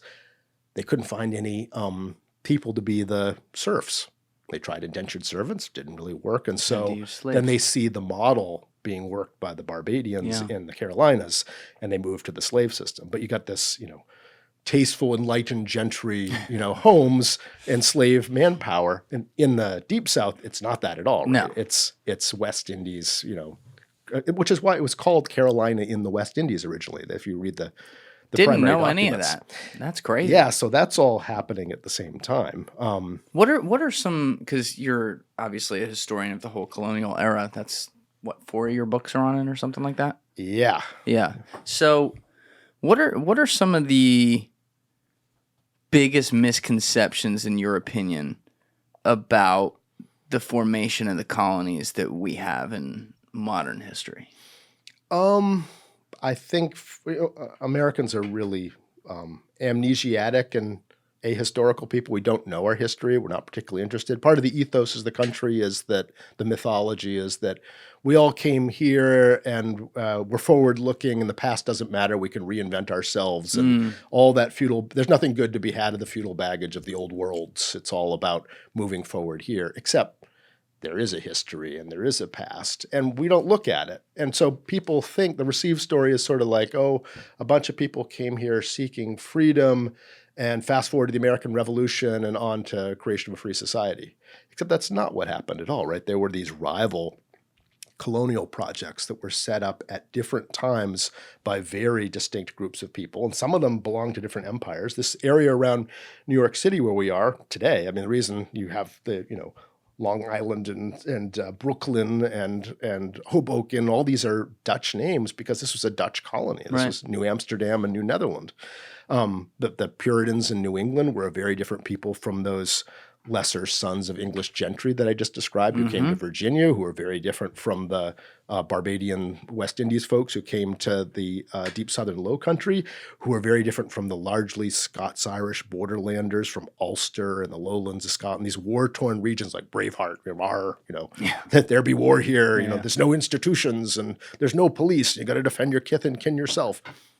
Those people came into the southwestern Pennsylvania and then colonized this vast zone of the upland south and the lower Ohio Valley, like the lower parts of the lower Great Lakes states. South? Yeah, like the not the lowlands, but the mountains and things. The Shenandoah Valley, West Virginia, Kentucky, the western part of North Carolina, the eastern half of Tennessee, the north of Georgia, where it's mountainous, and Alabama, on into the Ozarks, on to the Texas Hill Country, the highlands where you can't grow cotton and sugar, and the land is not suitable for that kind of large-scale agriculture to begin with, is where the Scots-Irish, who were herd-based culture, were zooming down. They're also rafting down the Ohio River into the lower parts of Ohio and Illinois and on into parts of Missouri, right? These are totally different cultures with different religious and ethnographic characteristics, found at different times, different ideologies, ideas about what the good life is or should be. And they didn't expect to be in a continent-spanning country together. They had their own distinct identities. And there was this threat to all of them in a change in British colonial policy in the 1770s, and they all formed an alliance to protect their own power structures and ways of doing things from this homogenizing threat, and they won, and they wound up in the United States together. But they're separate zones, and that explains all, without knowing that, how would it make any sense that we ended up in the tensions of the antebellum period and the Civil War and Reconstruction? Why are there red states and blue states? Why at a county level does these settlement tracks of these rival settlement streams match at a county level election results today, per capita diabetes results, per capita gun deaths, homicides or suicides? Reaction to the COVID-19 pandemic. What were the infection rates like? What are the death rates like? I mean, you could go on. Life expectancy. That you see these tectonic plates You see of our patterns society. all the way. We've run the data. We have patterns all the way. Wow. Nationhood Lab, nationhoodlab.org, we do all of this data-driven stuff, analyzing these things in an effort to, only by understanding the situation can we improve upon it, which is what we really need to do. But people just don't understand the fracture. So that's what, in the colonial period, the Pilgrims at Plymouth Rock and the Puritans, that's one America and one American story. And there's another one with the Barbadians coming to the Deep South and planting themselves there and declaring that, yes, we're a republic, but we're a classical republic, meaning modeled on the slave states of classical antiquity, ancient Greece and ancient Rome, where a small subset of people have the privilege, the liberty to practice democracy, and subjugation and slavery, the natural lot of the many. And a republic could only exist in that way. That was their ideology. And you group them in a country together with people who have totally different ideologies. Around New York City, you've got this Dutch heritage Hanseatic city-state. So this, Hanseatic? Along the Baltic, there were all these independent, in the early modern period, these independent cities, like what's now Gdansk or Hamburg, or who were like their own little city government, city states based on commerce. And a lot of people thought you could, like a Singapore. Singapore of its era. Makes sense. And New York City was kind of, it's different than the rest of the country because it has these commercial origins of being this global trading hub modeled on Golden Age Amsterdam. So that's the big misconception, is that we're a fusion of all these things. That's why our institutions of government are so strange. Why do we have all of these checks on different regions and an electoral college and the House and the Senate and, protections for small states and big ones? And it's because none of these regions trusted one another and wanted to make sure that they couldn't be, bossed around by them. Yeah, and there's something that happens, like when you look at the frontier era, which is what we're talking about. You have different groups, in this case mostly from Europe, coming from some subset of different beliefs to put what they're saying are their beliefs onto land that they find, right? And we're going to set it up just like that here. But the cynic in me also says it still provably comes down to the same thing that it always comes down to throughout human history, which is money. We want to get land because there's resources, because we can set it up, because we can use that to our advantage, because we can make money, and that's why our beliefs are better. Yeah, yes, in many circumstances, but not exclusively. Like, How so? Certainly, like, the New Englanders become involved in commerce and making the buck. But the original drive that leads all kinds of peculiar characteristics in the greater New England settlement space, remember, they weren't coming to make money. Some others were. Sure. The Dutch were here to make money. It was this New Netherland was a company town, a part of the Dutch West Indies Company. But the early founders of New England were a group of people who thought that they were in a covenanted relationship with God, like the Old Testament Hebrews, and that the Calvinist God had sent them to the New England wilderness, and they were charged on a mission to make a more holier, perfect society from their point of view on earth in the wilderness, the errand in the wilderness. And lay down right here. Right, and that they would be punished or rewarded as a group for their performance, right? And so that meant that individual liberty was not as important as the success of the community in those circumstances. If you messed up and you weren't washing your car on Wednesday like you were supposed to, then we're all going to get punished. So, you patrol that. You throw people in the stock who don't wash their car on Wednesdays, right? It's the imperative that that for theological reasons everybody reads the Bible. They needed that. So what do they do on the frontier? in the New England space, they immediately create a compulsory taxpayer-financed public school at a time when in the other regions, there's no schools at all. There weren't public schools in the South until essentially after Reconstruction. They've been occupied by the Yankees after the Civil War. You got it if your family could afford a tutor or to send you to Eton in England or to Phillips Andover Exeter in New England, then great. But otherwise, you get no education. Sorry, you can't read. That was true of most of the world at that time period.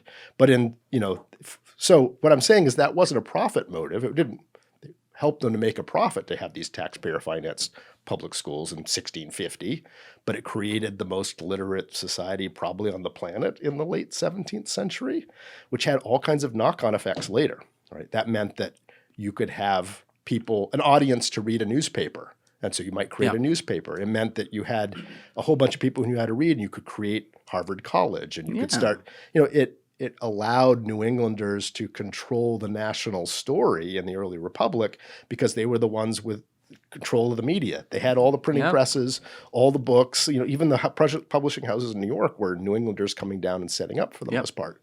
The Southern intellectuals who wanted to have their own say, like William Gilmore Simms and others in their own letters, they're totally frustrated, right? They're trying to set up journals and write the story of their people in the Deep South as a nation or whatever. No one will read it. There's no market for it. They're having to go to New York to do just the frustrations of it. So they eventually can lead to all kinds of profit motives, but deep down there are some fundamental cultural things that weren't necessarily about economics alone, because that's only part of what people are. The Scots-Irish in the backcountry are a great example, right? So you're coming from a war-torn regions of the sort of British borderlands, the areas like where the lowlands of Scotland, the English Marches meet, or in Ulster, where Queen Elizabeth I sent Scots Protestants to crush the Irish rebels and hold down Northern Ireland for the crown, like the first colonial operation. Those people were sort of like a warrior society, and they were often recruited by the effete, fondue-eating, people in the port cities along the seaboard of the Americas to hold the frontier against the indigenous people, right? Oh, we need some people to be our buffer. And who can we get who's going to be tough? And, those people we had, hold down, against the Irish. We'll have them go hold down against the Cherokee or whoever. And so they would intentionally put these people, encourage them to settle as this sort of like border zone people to be the kind of cannon fodder or buffer. And these were people who'd been doing that for generations and, were there, didn't trust institutions, didn't trust the colonial governments behind them, didn't trust county government. You got to protect yourself. Nothing good will come of government, right? It's going to be, you got to maximize your personal freedom and autonomy and defend it, or the powerful will take it from you, whether it's those meddling Yankees or the aristocrats down in Charleston and Williamsburg. And so that was a separate culture. And again, those are all motives that, sure, they cared about making money and their prosperity, but those drives are not economic drives. They're like, certain culture and value sets, and sometimes they get tied and rolled into religion and stuff, transcend just the material motives. Material motives, absolutely, especially once you start consolidating interest blocks around profiting on things, then it really takes off. But yeah, I that's a really good answer you gave right there.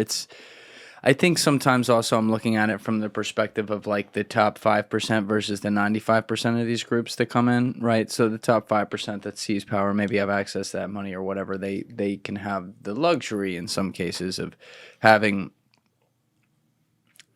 less concern about how they get the money, whereas the 95% may be the types that are going to rise up and be like, wait a minute, not on our watch, fuck the Yankees, that kind of thing. And some of these societies, like as you might imagine in the description of the Deep South Barbadian culture, right? That's an entire society organized around serving the interest of the few people on top, right? The ruling plantation families, it's an oligarchy in society, and the laws and taxation, everything are designed to protect this tiny group of people, not for the interests of the people. That's right. Even setting aside the slavery, not even the interests of anyone who's not the oligarchy on top of it. Whereas you go to Yankeedom, and incredibly intolerant in many ways, but the people who came and settled in that early Puritan fleet, they were surprisingly educated. They were, family units, kind of middle-class people moving as groups, setting up their own towns and replicating institutions from the beginning. It's like sort of bourgeois, right?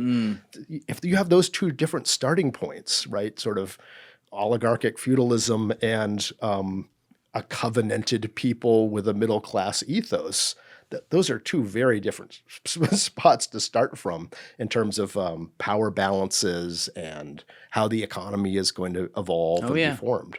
One is definitely extractive, and the other one has, potential to be moving in other directions to make your money. They end up feeling, the participation of the New Englanders in slavery is through dominating the shipping and becoming the merchants who are moving things around. So there's, they're all implicated in it, but it's, I guess, a higher, not the extraction model. They're providing the higher services and logistics and banking and everything else to make it all work. Yeah. And I mean, we've talked about on multiple occasions today the slave trade and how that worked and the shipping routes and how it even intersected with piracy. But it is really, I say, hindsight bias, obviously. We have the luxury of that now to be able to see, like, this is so horrible. But the fact that economically people would just make that Greco-Roman assumption, like, okay, well, these people are less than, so we'll just chain them up and bring them here. That's just something I can never process through my head. The idea of human equality was not there for sure. Oh, yeah. All of these societies had all of these assumptions about, the indigenous people, and some of them considered the other, whether it's racial or religious or whatever, it can be gradations, but very unequal and hierarchical assumptions. I mean, that's kind of what makes the arguments put forth in the Declaration of Independence and all that are kind of revolutionary, because it's this sort of stated commitment, even if they didn't actually do it, to the idea that humans are somehow created equal with morally equal dibs on the right to, survive, to not be tyrannized, to pursue your happiness as you understand it, and access the government. In 1770s, whoa, whoa, hold on there, right? You're right. I mean, we didn't do it, but just the fact that was put out there was, bucking centuries of history and, Europe and elsewhere. Advanced civilizations, humans have been doing this for 5,000 years, and it's a whole story of subjugation and autocracy. Individual freedom wasn't part of the conversation until about 400 years ago. Like 3,600 years of not that in the conversation. Oh yeah. Medieval period, it wasn't that individuals had any dib. It was like society is a giant superorganism, and the one hand is the tax collectors, and the other hand is the soldiers, and the feet are the peasants, and the head is the aristocracy running the show, and the heart is the priestly class, right? And that we're all part of one organism. You each have your place, and you would never leave your place because it's been ordained that that's where you are. And that's kind of the default assumptions that we've had to move forward from. So, And again, it's an American-centric thought, and I think it's a good one, by the way, to believe that, like, you can work your way towards the American dream or something, because everywhere else in the world, even to this day, it's like you're born into something. No. You stay there. Yeah, your station is fixed. That's right. You're 1 day old, and you're never going to be more than a coal miner or something like that. Right. In America, technically, that's not how it is. It's not to say those patterns don't still form on a larger percentage basis, but there's the opportunity from someone to go from 0 to 100 in this country to this day, which is pretty cool. Right. At least that's part of our ideology is that might be possible. And a lot of you tug on the threads of where did that part come from? Because obviously the early Puritans weren't talking about that at Massachusetts Bay, and the Virginians might be talking about it only applying to a small subset. But it's funny enough, the Dutch settlement zone around New York City, that's where you start hearing about the self-made people moving up in society. You don't say. Funny enough, right? Because in the Dutch colonial world, like all of the people who would become the most powerful families, the Schuylers and such here in this zone, you go back to their parents and grandparents when they arrived, they're all like nothing. And it was possible in New Netherland to work yourself from nothing to being the richest, most influential person in the colony in a lifetime. at a time when that wasn't possible in a lot of places. It was possible in the Dutch zone because they allowed for that. It was all about commerce, making the buck, being more efficient, and not a lot of those constraints on what individual is going to be able to do each of those things. It wasn't very democratic. You didn't have self-government and the company told you what to do. But I think a lot of that sort of material strain that you can rise up and become something else and reinvent yourself and move upwards, a lot of those footings come from this Dutch settlement zone. Well, we got into this talking about originally the pirates and their view on slavery, and how you said it was kind of a mixed bag, went both ways on certain things. Yeah. So we set the landscape for it. Yes. But so pirates, a third of pirate crews often were of African descent, and was my next question. Yeah. Wow, that high? So if you were a black person, you could be welcomed into pirate crews as an equal, and some of them rose to be officers and indeed pirate captains and commodores. Progressive pirates. That was entirely possible to do. And that wasn't true in a lot of places. And word got out that you could become an equal human in the pirate crews among enslaved people in Bermuda and Jamaica and Barbados and the other colonies. And we know that because when you go to the National Archives in Kew and you look at the letters from the governor of Barbados and the governor of Bermuda once the pirate outbreak, that's exactly what they're saying. The slaves have heard that the pirates allow people to join. They're waiting. There's rumor that my slaves and my colonial possession are going to rise up if the pirates come, that they're planning to make this a second Nassau. They were terrified the existing order and incredibly destabilizing. And people run away. There were runaway slave societies, like in the Blue Mountains of Jamaica. There were all sorts of people who'd escaped from the plantations who had an alternate society way up on the mountains that were, for generations trying to live, out there where they couldn't be captured. A lot of people were starting to come, Maroons they were called, and were coming to Nassau and adding themselves to the pirate crews. So that's the plus side of the ledger. The downside is also the pirates there's all these instances where they capture a slave ship and they take all the enslaved people they find and sell them as cargo, as things, right? Or give them back to the slaveholder as if they were bales of hay. So sometimes a crew that could include African did exactly pirates. That. Right. So what's going on with that? I mean, we don't know for sure, but one hypothesis that matches all the evidence we have goes like this, that whether or not the pirates regarded somebody as a full-fledged human or as property was cultural, perhaps, rather than just racial. What do you mean?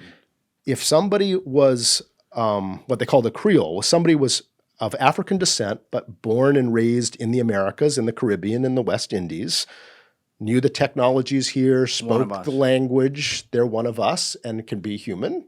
And if they're literally somebody we just found in the hold who's speaking some bizarre language we've never heard of from Central Africa, we other them and treat them as cargo, right? That it's cultural. These people are alien others, and, people, black or not, who are, fellow sailors and, know Port Royal and know how to operate this vessel are equal members of the crew. Right. Yeah. And that seems to match when you look at all the evidence and all the contradictions and you say, well, could this be true? It seems to match pretty well. I mean, individuals are going to shift all over the place, but I think that was what's going on is people who are in the Americas were eligible, but there was a othering of the people who were just arriving. Yeah. Who came from the same place. Originally. Oh, originally, right. Yeah, that's crazy. Yeah, but, as we know, race is socially constructed and all that. So it's like, they're foreigners as opposed to that sorting of status and peoplehood and race, again, was still in flux. In some places it was locked down like Barbados, and in other places it hadn't happened yet. And the pirates are operating in that sphere. So, all right, so mixed bag on the race issue there. Exactly. They're not there yet. Yeah. But, I mean, in some ways, they're progressive compared to the time period, relative to what was happening around them, the zone of freedom and the possibility of being free and equal was probably greater on the pirate vessels and in Nassau than almost anywhere else in the Caribbean basin in the Americas at the time. On the gender issue, though, Yeah. Is my understanding is that at the time there was no such thing as like a woman sailor on any of these, but for the pirates there were woman pirates. Yeah, well, that's the received understanding that we all have is that women were considered bad luck on ships, and that if you had a if you had a woman on a ship, the ship will sink, and that's this you can't have women crew members, and there's a whole like nautical lore about that. God. And that you couldn't have women crew members, for both gender assumptions, but also because of curse and folklore and stuff. Except that, like, when you go to the National Archives in Kew and you start reading some of the letters, some people, like people who were attacked by the pirates and stuff, like when Calico Jack Rackham goes out. Calico Jack goes out pirating. Now you know where it comes from. He, one of the first vessels he captures, the testimony given at trial is from the master of the vessel, who's a woman. The master of the vessel was a woman. Yeah, it's like a little coastal trading vessel with like 2 or 3 people on it or something like that. But it's they gave still, her a small one. She's in charge. Yeah, but she's in charge of it, and she's sailing around. But this is again said without any comment. Like, it's not considered strange. It's just matter of fact that the master of this vessel was a woman who was so. A little forgotten history there. Yeah, so I think the situation was probably more porous than we imagine.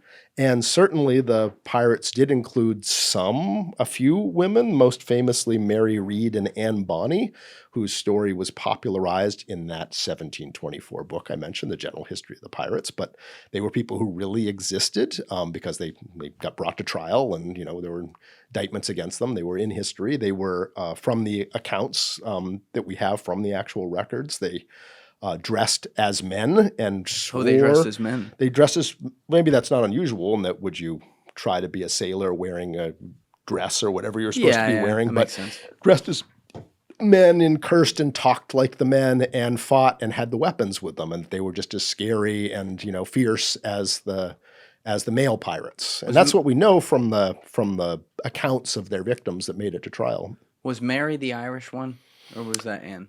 I don't think we really know where either of them were from, and that's a whole fraught thing. There's people who say that they have proof that, one of them, so they pled their bellies, as they say at trial. In other words, they were pregnant when they got brought to trial, and they were found guilty of piracy, but they couldn't be executed while pregnant. That was against the law. You couldn't execute a pregnant person. You had to wait till they weren't pregnant anymore, and then execute them. But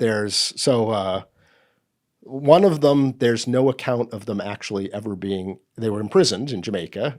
There's no account of them actually ever. No record of them dying or being executed or anything else. They just kind of poof from the records.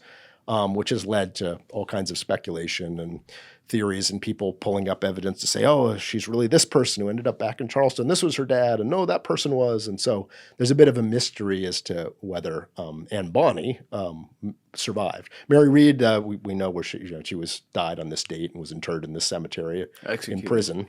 I think died in prison of illness, if I remember right. But Anne Bonny is kind of a mystery. And then there's the Anne Bonny child, and Anne Bonny. Do they have a bloodline to this day? Depends on who you ask. There's. I'm going to be speaking off the top of my head, not having thought about this in a few years. But and we're going to judge you on every word. Right. So somebody has claims. This is a little murky, but the general story is somebody has claimed that they have all the records proving that they or somebody they know is descended from Anne Bonny, and here's the chain. It involves this person and that person. But no, you can't see the records yourself. They're over here. No, they're over there. Where did you find them? I found them here. No, I found them. There's alleged records that are quoted from, but nobody has been allowed to review the actual things to see for themselves and judge their provenance. And as I recall, shifting stories as to where they came from and when. So it's a bit of a mystery, but seems a little sus. How did the two of them gain respect, and how much power did they end up getting as pirates? Like, did they get to a point where each of them had their own crews? Like, how did they rise up as a woman? Yeah, from the historical records, as opposed to sort of, mythic stories laid down in the general history, what we know is that they were, Anne Bonny came with her husband to the Pirate Republic. Her husband, James Bonny, was one of the pirates there. She was there for a number of years as part of this pirate society. She only pops up once or twice in the records, but we know that they were there. And then towards the end of the piracy outbreak, Calico Jack Rackham decides to steal a vessel in the harbor, the fastest sloop in the harbor. He's going to grab it and go on a pirate rampage. And he takes Anne Bonny and Mary Read with him. It's essentially the three of them, I think, or maybe there's 5 pirates, but they're a large chunk or the majority of the crew. And they take off on this little vessel and start raiding vessels around Jamaica, the approaches to Jamaica, and carries on for a little bit. And they're,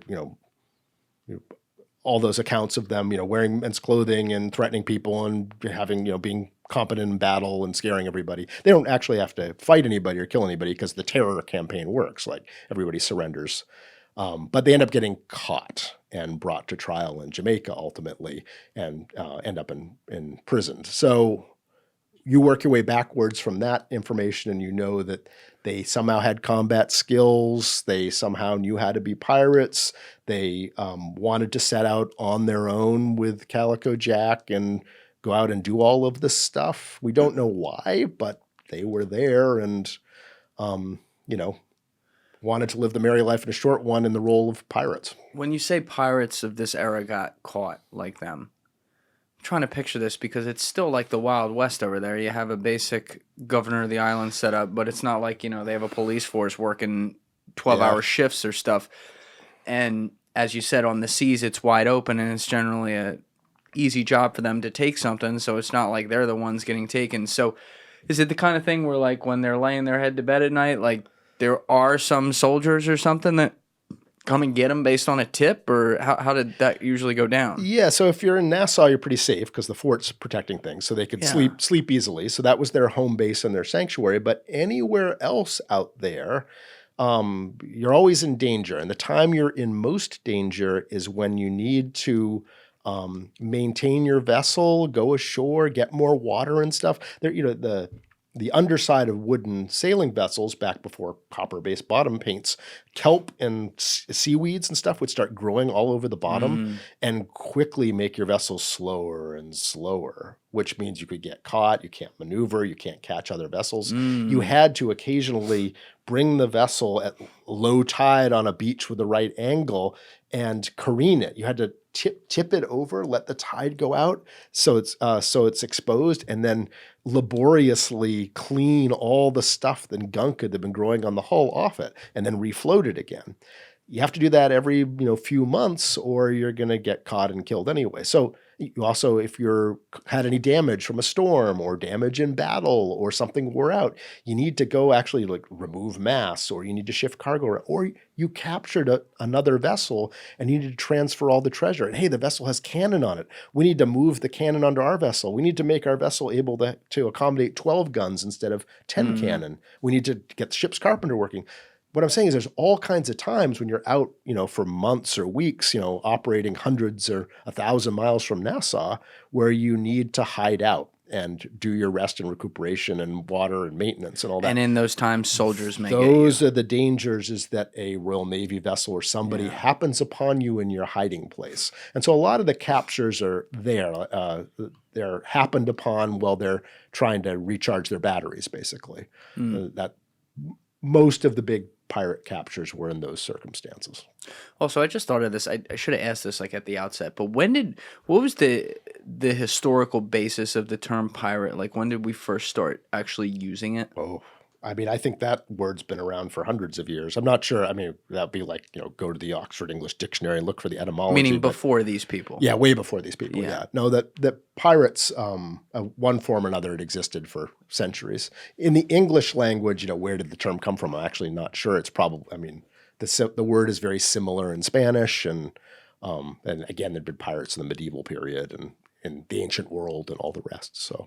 Yeah, I'm going to see, unless he's pulling it up. Yeah, let's pull up. The word pirate originates in the 1300s. Yeah, you're not kidding. From the Latin word pirata, meaning sea robber, and was also a Latin synonym for the word peril. In Greek, the word came from pirates, meaning one who attacks. Pirating is distinguished from the historic concept of privateering, which is, you already went through all that.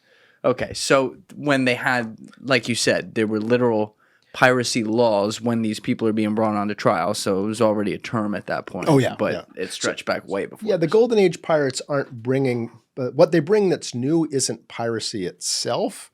It's the argument that we're not just mere pirates in the sense that we're criminals.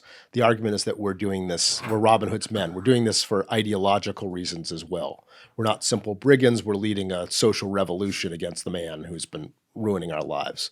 And that sets them apart and causes so much of the public to back them and agree with them and makes them much more dangerous. That ethos that you actually have runaway slaves streaming in and the threats of slave rebellion terrorizing the governors of Bermuda and Jamaica and elsewhere, that's all because of this additional ethos that's beyond, hey, we're just common criminals. You mentioned that Blackbeard cultivated this aura of being a terrorist, but in reality, he didn't. Do you say he didn't kill people at all? Yeah, that's the amazing thing. So yeah, he's incredibly scary. He has these lighted fuses going in smoke bug above his head, and he's got all these weapons, and his crew are all wearing their trophies. But you actually go back to the records, and remember, all the records we have of Blackbeard's career as a pirate come from his victims. So they're not sympathetic to him at all. These are the people who give depositions after Blackbeard's captured their ship and stole their stuff and maybe let them go or whatever, but it's all from the victim's point of view.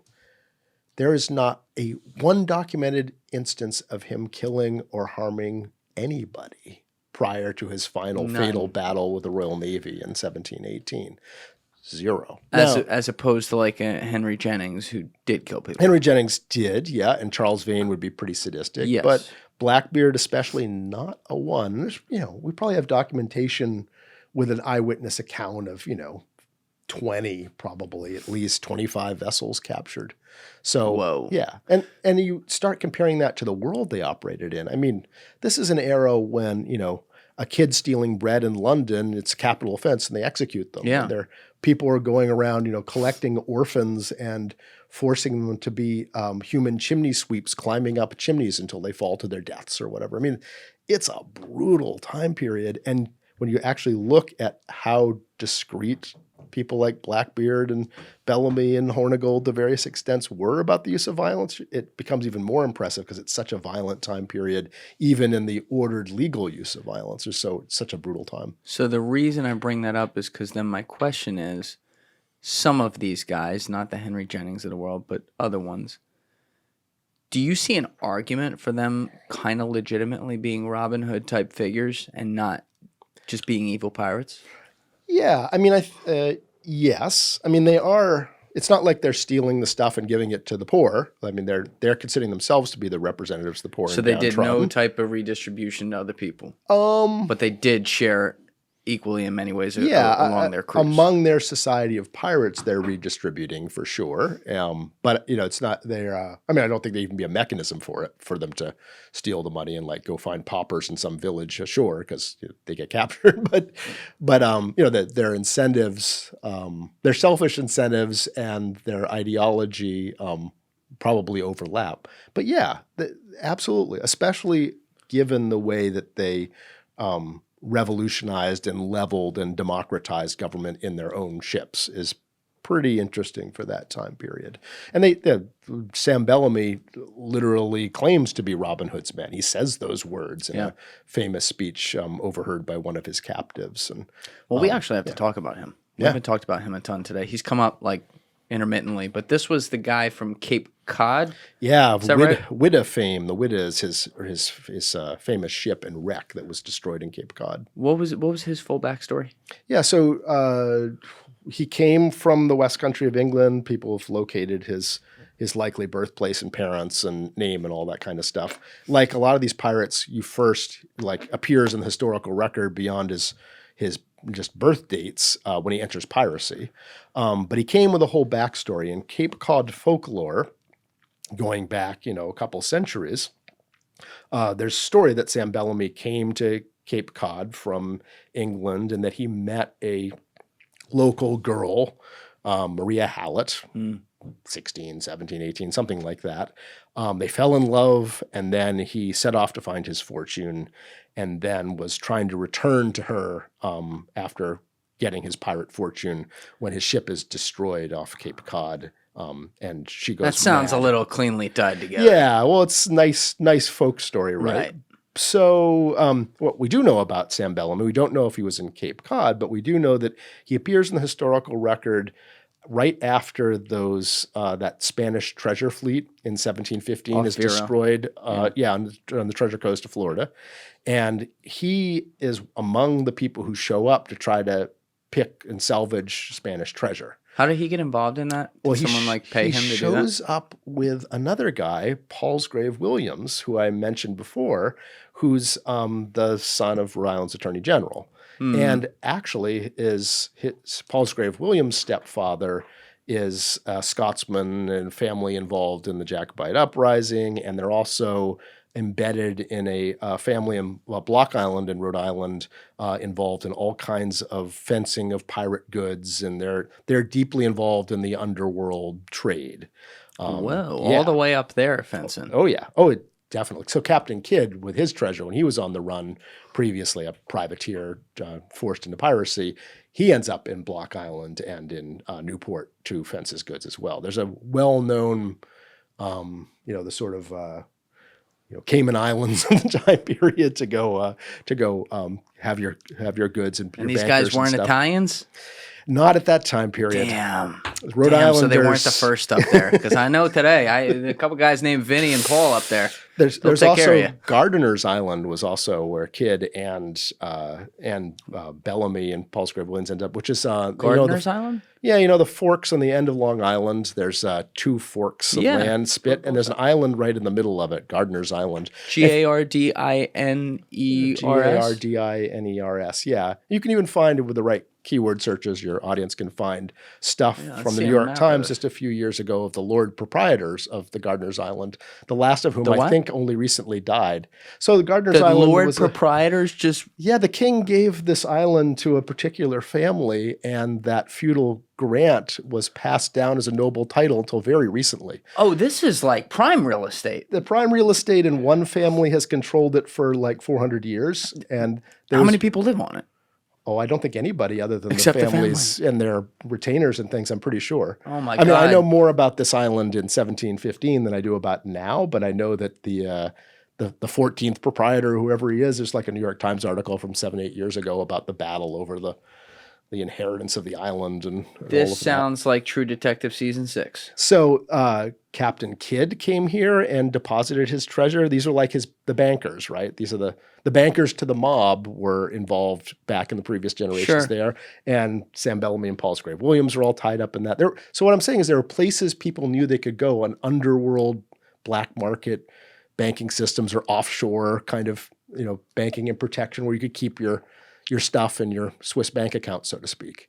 It would be kept for you by various individuals who you could trust. So the pirates would go way up there. They'd go way outside. Oh, they were raiding all the way to Newfoundland. They were regularly. So there's seasonal. It might be based in the Bahamas, but you'd be up raiding ships in the approaches to Boston and New York Harbor and the Capes of Virginia in the summer. And then you don't want to be around the Bahamas in hurricane season, so you time things in that way. And then you'd be off in the Spanish Main at other times a year. And they moved around. Yeah, they had their theater of operations extended, from Venezuela to Newfoundland. But they're so far away from their base, their safe base of Nassau. Now, like you said, there's some little places like Gardiner's Island or something where it's like, okay, you're a friend here, but you're constantly looking for pirate hideouts. So, and there were a lot of them, right? So you could go. There were little islands in the Caribbean island chain where people knew that you could hide out, but also the Cape Fear area in North Carolina.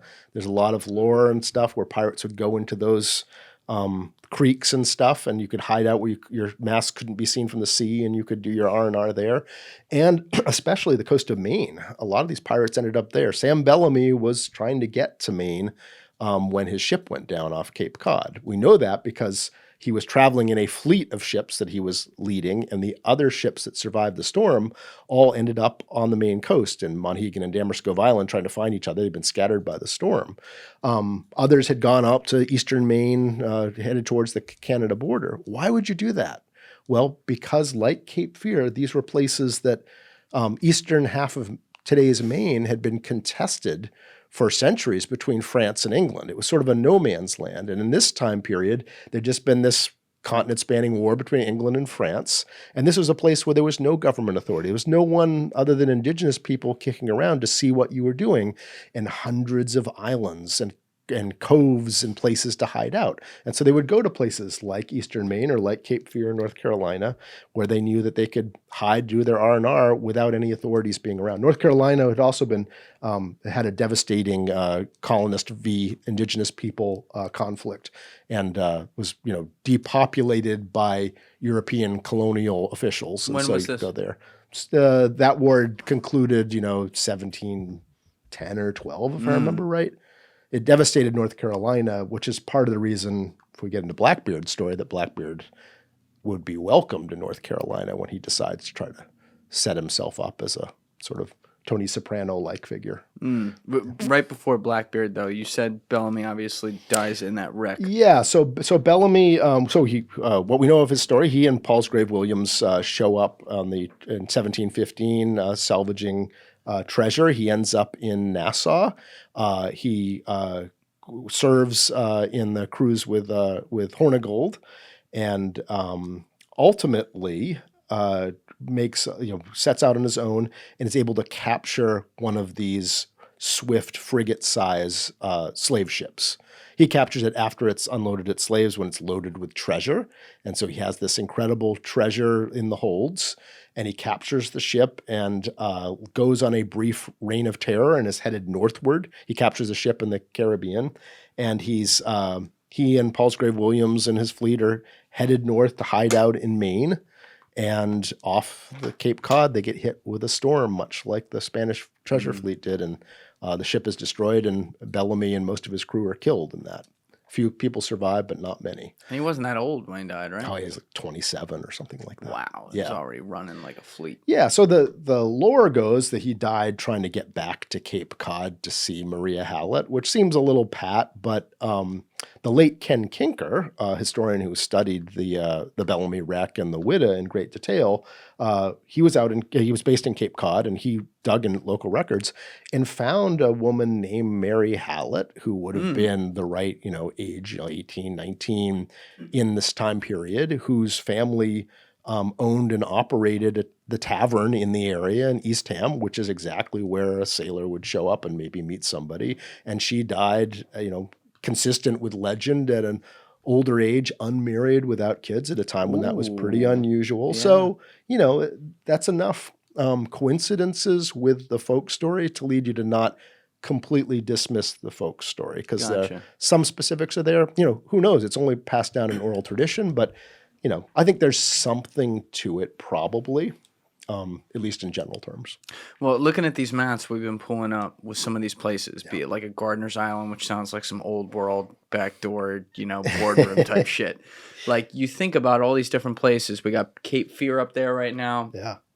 Where there's still some mystery around them, and there still is like these underbellies that could exist. And again, you heard me mention it a few minutes ago, not to get like too stereotypical, but I think like True Detective Season 1 did an amazing job showing that, making Louisiana this like the actual place, like a character. Because they're like, these places are off the beaten did the trail. Latest one with Jodie Foster in Alaska. That was very place driven. I haven't seen that yet. Yeah. The place is the star of the show, I'd say. Yeah, and that's a pretty cool thing. But like, these are more modern day type things where this is still this way. I had this other guy in here, Tim McBride, who was a pirate, but he's a modern day pirate. He was like the biggest mover of pot in the 80s in the United States. And it was out of this little place in Florida. If we scroll down, unless you just go down to Florida, called Chokoloskee Island. It's below Naples on the west coast. Uh-huh. Yep, there you go. And this little area, when you listen to him describe it, he was in his 20s, the godfather of this whole operation. It's just this off the beaten path, quiet little town.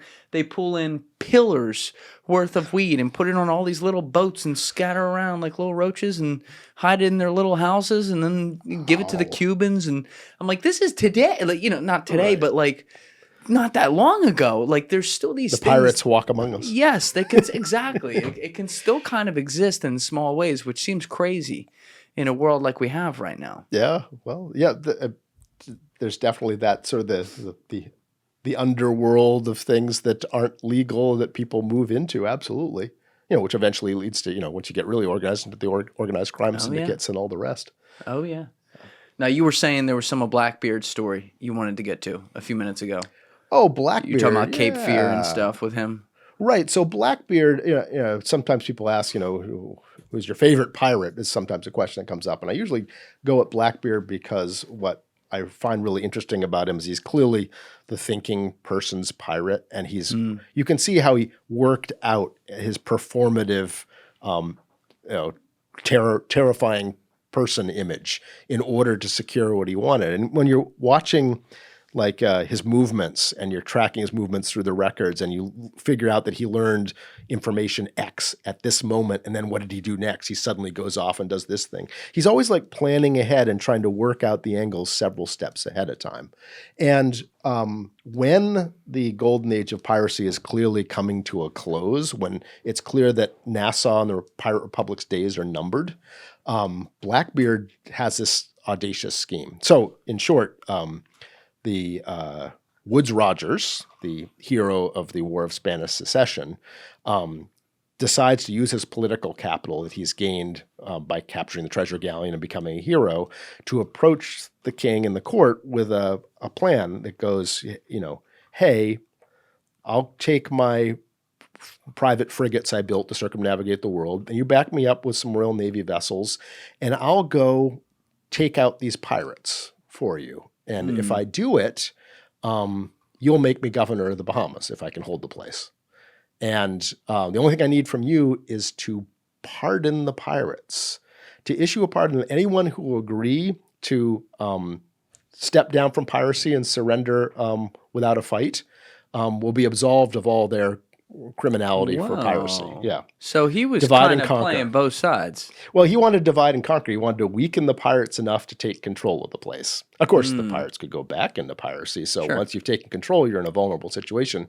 But word got out that the king had issued this pardon. Oh my gosh, all these pirates who had thought that they had stepped off into a life of criminality that would almost certainly end in the noose or death, suddenly had a second chance where they could take all their ill-gotten gains and return to society. Incredibly tempting.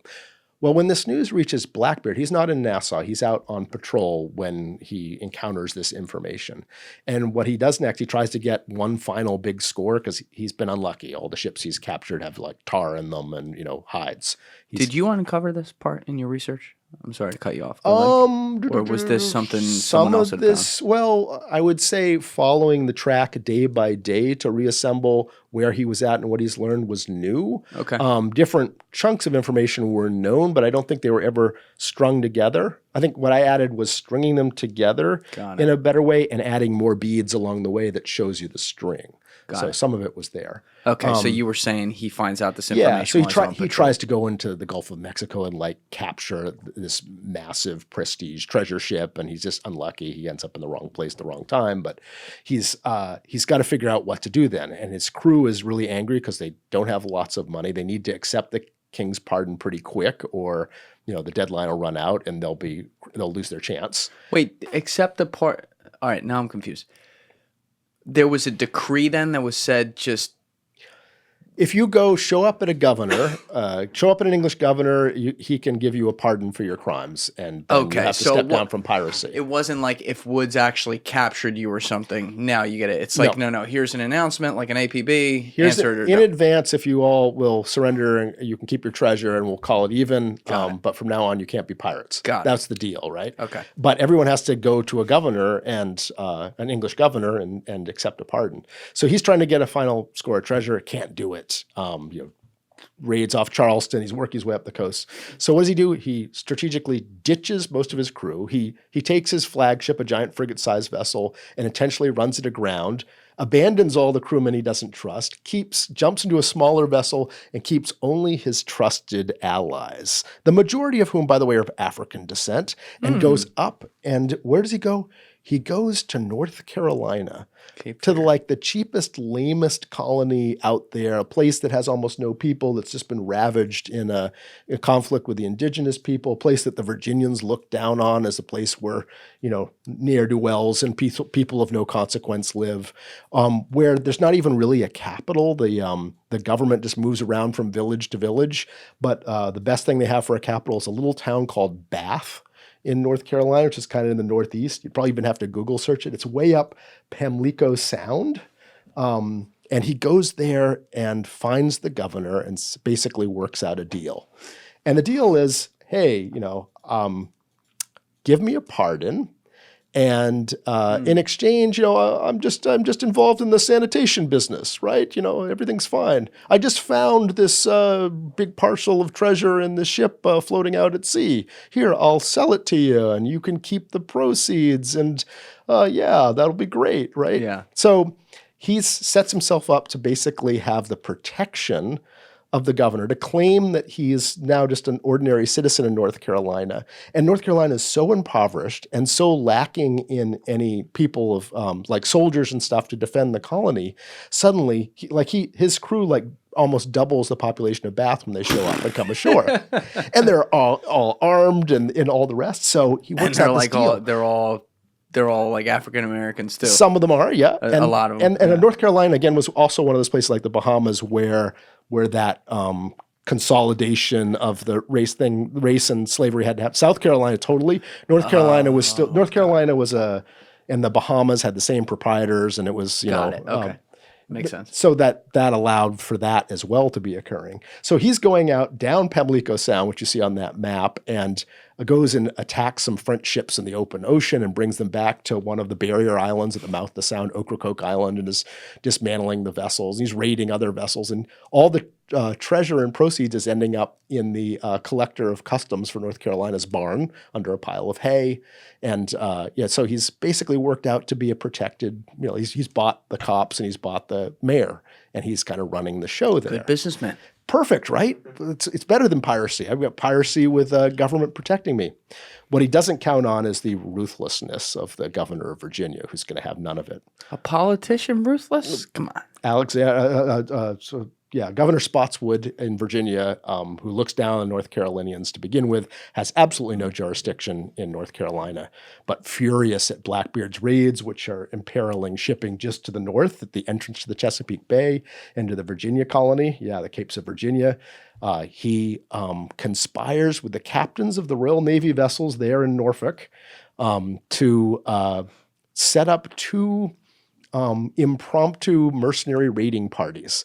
One set travels overland of soldiers through the Great Dismal Swamp south from Virginia to attack Bath from land, while another set uses a bunch of sloops and sails down around Ocracoke Island to come in up Pamlico Sound and trap him so that there'll be no escape. And they find him off Ocracoke Island in that sound. He and his men have just had a crazy party on the ship, and they're drunk and hungover and don't even notice these small vessels approaching them. And then there's this enormous battle. There's a boarding action, and it's all the stuff in the Errol Flynn pirate movies is all borrowed from this crazy battle. Just that. Yeah. But there's a sword fights, and there's a dashing lieutenant of the Royal Navy vessels, and he and Blackbeard are engaged in a fight, and then eventually Blackbeard and his crew actually lose, and he's killed and beheaded, and his body brought back to.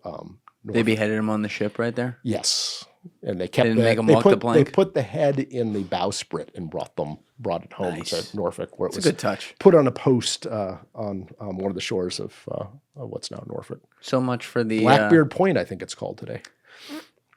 Fitting, but so much for the pardon.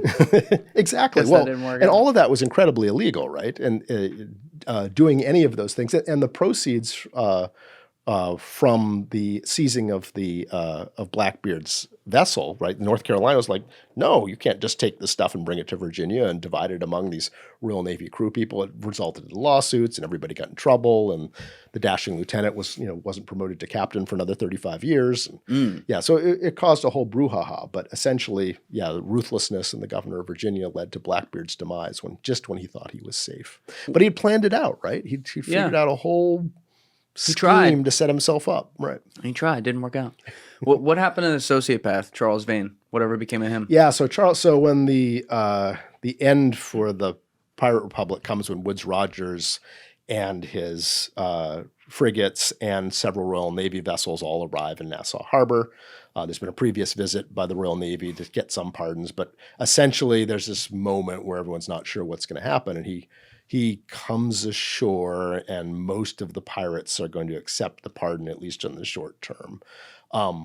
Some don't, especially Charles Vane, who's like, not only refuses to do that, in the middle of the night, he sets a merchant ship on fire and sails it right at the Royal Navy vessels to try to catch them in a giant fireball, a fire ship, and destroy them. And then, takes off in a sloop out the back, and he's pursued. And Charles Vane refuses all that and, keeps rampaging like a barbarian to the bitter end, refusing to give up piracy or surrender in any form. And then he gets killed. That's usually how it goes. The can or the kill. Merry life or a short one, yeah. Yeah. So that concludes like the golden era, that 1715, 1725-ish era. Right. So, Woodes Rogers comes ashore in 1718. It's a long battle because a lot of the pirates are going back into piracy. All of his soldiers he brings with him are catching tropical diseases and falling over and dying, and he's vulnerable the whole time. Then a war resumes with Spain, and it lasts on a knife's edge, and pirates like Vane and others are still out there returning to piracy. But yeah, as a threat to the empires, which the Republic of Pirates had become, it's kind of over in 1718, and the last tendrils by 1720 in the Caribbean are gone, and by 1725, even those who escaped to the Indian Ocean, the African theater, have been pretty much rounded up. So are you saying this is kind of the end of piracy in the Caribbean in general? This kind of piracy of the skull and crossbones variety, where the pirates were arguing that they were fighting the establishment, were Robin Hood's men, that's where that reaches its end. So now, there'll be other pirates it, later. How did it transform? Of the world and all the rest. But, so once the Pirate Republic was gone and there was no longer this haven, individual pirates could just be picked off eventually. The storm takes them out, or they need provisions and can't get any, and they can't maintain their vessel, and they can't sell their stuff. They don't have the infrastructure of state to allow them to fence goods and protect themselves. So eventually they, get unlucky, or they, slink off, and disband their company and disappear into the woodwork. But either way, you don't have the kind of empire hobbling threat to commerce. Really ever again.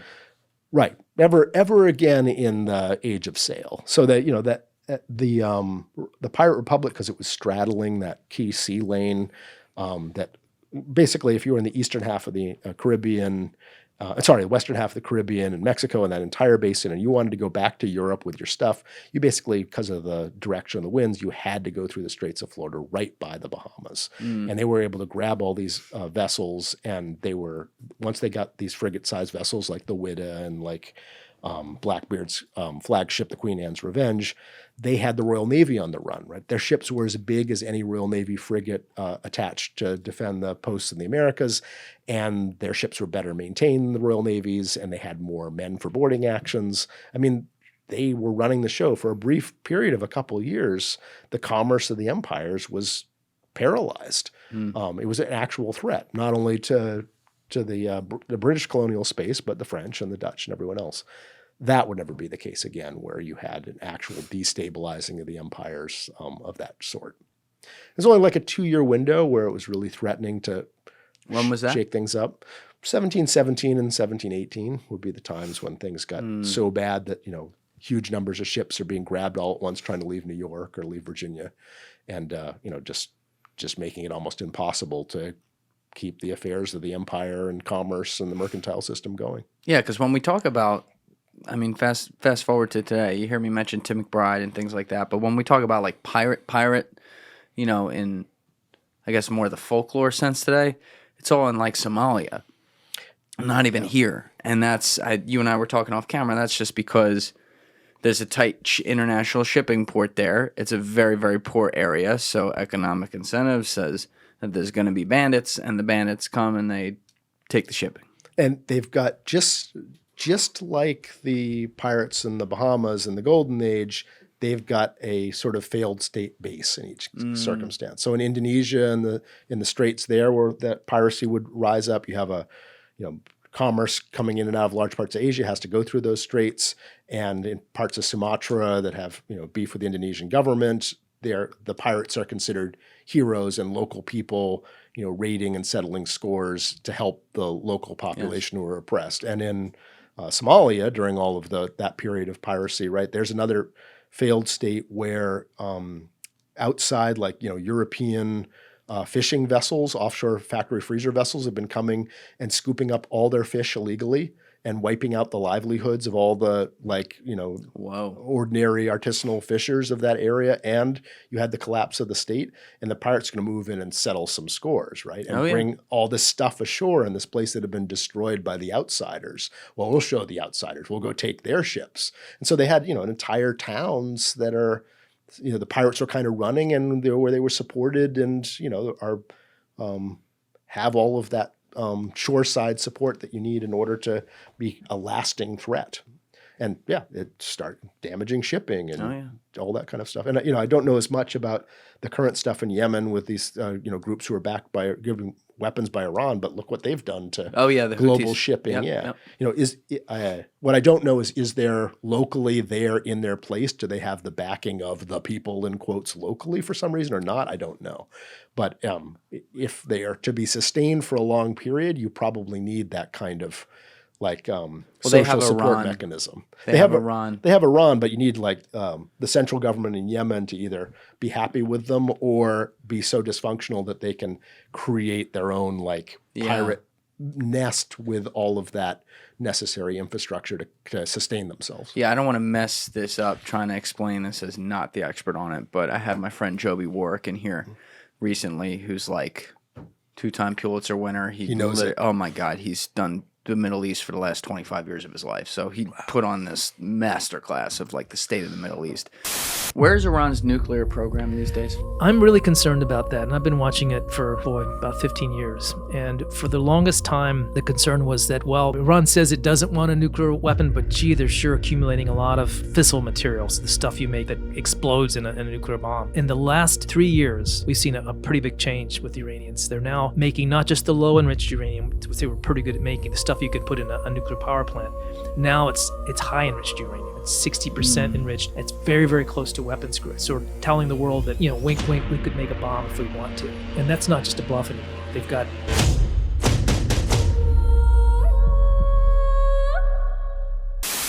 We spent an hour and 10 minutes on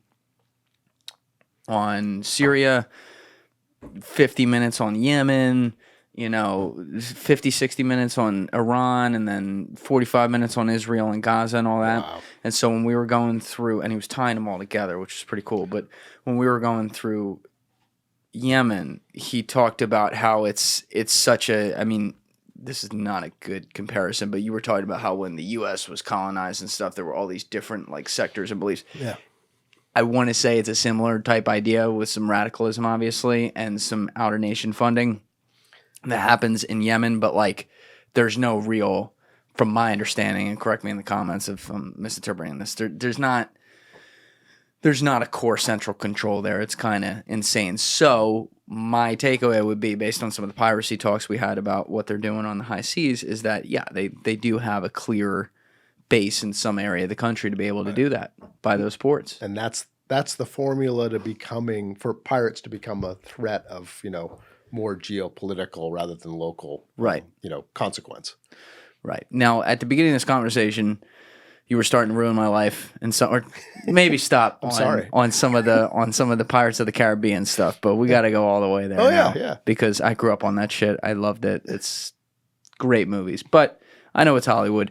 What are some of the biggest things they got really wrong? I know we started to talk about it earlier, but from an expert opinion, what did they get wrong, and then what parts did they get most right? Well, the first movie is the one that starts closest to something reality-ish, and then they just they keep going after the movies often to sort of sort of supernatural right.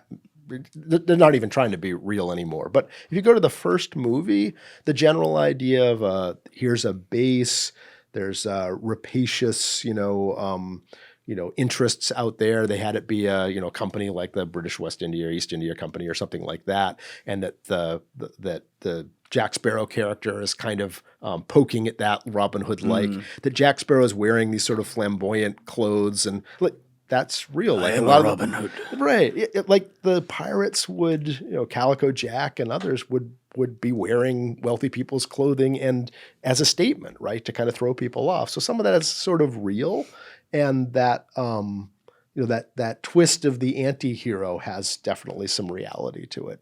So they start with things that are real-ish, and then they keep on going down. I mean, it becomes a video game pretty quickly, where it's not trying to be.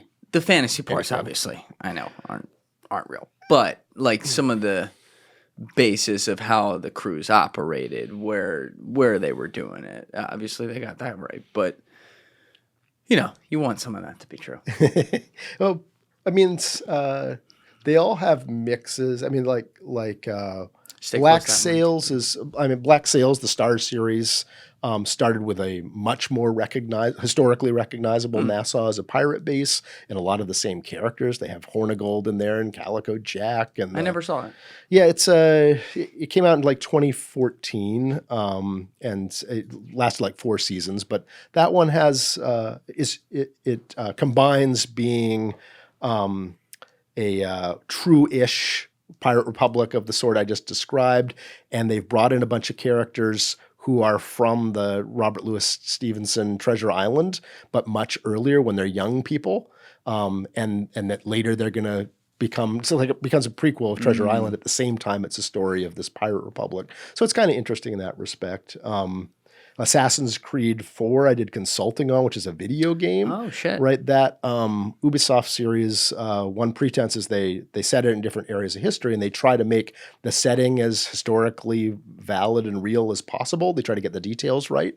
So if, they're supposed to be in ancient Venice, they try to make it like ancient Venice. When they did the one set in the French Revolution, they tried to reproduce what Paris looked like in 1789 to such detail that when Notre Dame burned, guess who had the best digital rendering of Notre Dame for the rebuild from? Ubisoft had it. It's a French company, but they actually are rebuilding it using Ubisoft's giant scans they made for the game because they wanted to be that accurate. That's cool. Isn't that wild? Yeah. Yes. So they brought you on. They brought me on because when was this? This was 2015 or 16, I think, if I remember right.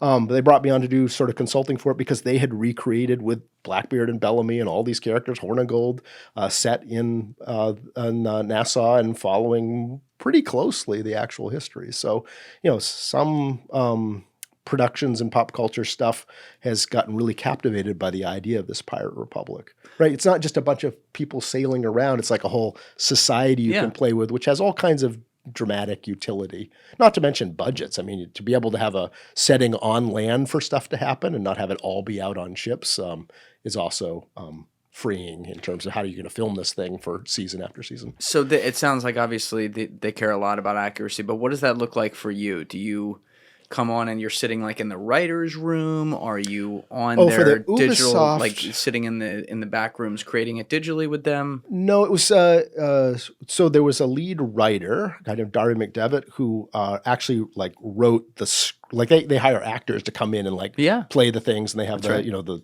thing with a video capture to move around and stuff. He's a person like writing the cut scenes and writing the lines and all that, and the environment. So I was largely like script consulting, looking through all the details of what was happening, what was being mentioned, when events occurred, would people say this kind of thing or that kind of thing, all those sort of details. And I describe it a little bit like if I'd been brought in the same role for like Mad Men, my role would have been said, no, that secretary wouldn't use that handbag in August 1964. She'd use this one, right? It was that level of trying to get anything that was wrong out there.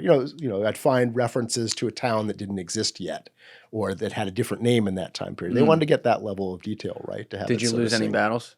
Like, did you have some stuff where you're like, wait, no, it's got to be like this, and like, no. There were little things with game mechanics, like in Nassau, they didn't have docks and things to dock on. They just using the beach, so they'd have to row cargo ashore, which is kind of a pain for them. All the transfers you couldn't just tie up your ocean-going vessel, but they weren't able to do that because they needed the dock as the recognizable way to port yourself from the local setting to being on the ship again. Like that was the visual cue to you that this is your portal to get back on your ship. So things like that would shift around. Yeah. Are you looking to do some, I mean, I know you wrote this a while ago, but are you looking to do some more historical research on pirates again? Yeah, I can't quite let go. I mean, I went back the following year and we added a bonus chapter a few years in with some more details that I discovered. And I went back yet again. I've got another, I was in London about 10, 11 months ago, and I've got, another hundreds of images that may track down into solving some more mysteries about this person or that person. But yeah, I need a few extra weeks to sit down and transcribe all these things to really dig in. But yeah, it's always fascinating, and I try to keep an eye out on all of the discoveries and scholarship that anyone else is making to keep current on what's, known and being found. I think the big discoveries that remain to be made about these Golden Age pirates probably lie in the French and Spanish records. Why do you say that? Well, I mean, the English ones, I think we've probably mined most of the ore that's out there. I've been pretty thorough in 3 trips, and other scholars have done that, and it's in English, so it's and the National Archives in the UK are quite accessible. People can go get a reader card and go look at these things. Spanish records and the French records aren't as easily accessible. Even if you read Spanish or French, you've got to know like how it was written and dealt with back then. It's apparently a whole sub-discipline to really understand the language as it's written and all of that. So you need much more specialized knowledge, and the archives are more difficult to kind of gain access to. But those who have those skills, I don't, to do that kind of stuff. We'll get you a translator. Right. Well, we need special translators. So we have the accounts of English victims and English authorities. Remember, they were attacking Spanish and French vessels and operating sometimes outside of where the sensory apparatus of the English state existed, but the French state. And what are the French naval officers saying happened on that week? That there was a raid on Martinique that Blackbeard did and burned half the town. I've never seen the French account of that raid. There might be some really interesting things in there. Your lines here again. Oh yeah, I have the paper. I know what my questions would be, but it's So I think there's a lot to be discovered there. Probably especially Spanish records, because just a lot of the geography that they were operating in was in the Spanish realm, and I think that those are the records that have been least dug at by scholars. So. Very cool. Stay tuned on that. And you're working on another book right now that's, I think, the 4th of that series about the colonialization of America. Yeah, right? So the sort of regional cultures of our country. The original book was American Nations, a history of the 11 rival regional cultures of North America. It has a couple of follow-on books that develop things, but it's dealing with what is the real backstory and problems of U.S. nationhood in our story? Who are we? Why are we vulnerable in the ways we are? Why are there red states and blue? Why is there a disagreement on some of the fundamental things that most other societies agree on, the big picture stuff about how, balance of church and state and, individual liberty and common good. There's a general reckoning that we don't have here. The new book is dealing with very specifically data-driven, how the existence of these regional cultures explains current hot button issues, from gun control through climate change and everything in between. Very cool. Very data driven, because the think tank project I founded called Nationhood Lab, we actually dig into county level data where you can do the regional stuff and do comparisons over time, and it's actually driven by numbers. Yeah. So very cool. And that's coming out 2025? Yeah, probably summer, early fall. All right. Well, I love that topic. I also love the Balkans topic. So we have some other things to talk about in the future. But Colin, I really, really appreciate you doing this and also bearing with me today. I know, obviously, been a little under the weather with this. So no problem. You did awesome. And this history is so fascinating. So we will put We'll put your book in the Amazon store link down in the description so everyone can go get it right there. Make sure you do. I did actually, I told you I didn't get a chance to read it, but I did read like the first couple chapters today, which doesn't count, but it's very good so far. So obviously it's taken you a long way to being the expert on the topic. So thank you so much for coming here and sharing all of it with us. Thanks. It's been a pleasure. We'll see you again on another topic. All righty, sir. Everybody else, you know what it is. Give it a thought. Get back to me. Peace. Thank you guys for watching the episode. Before you leave, please be sure to hit that subscribe button and smash that like button on the video. It's a huge help.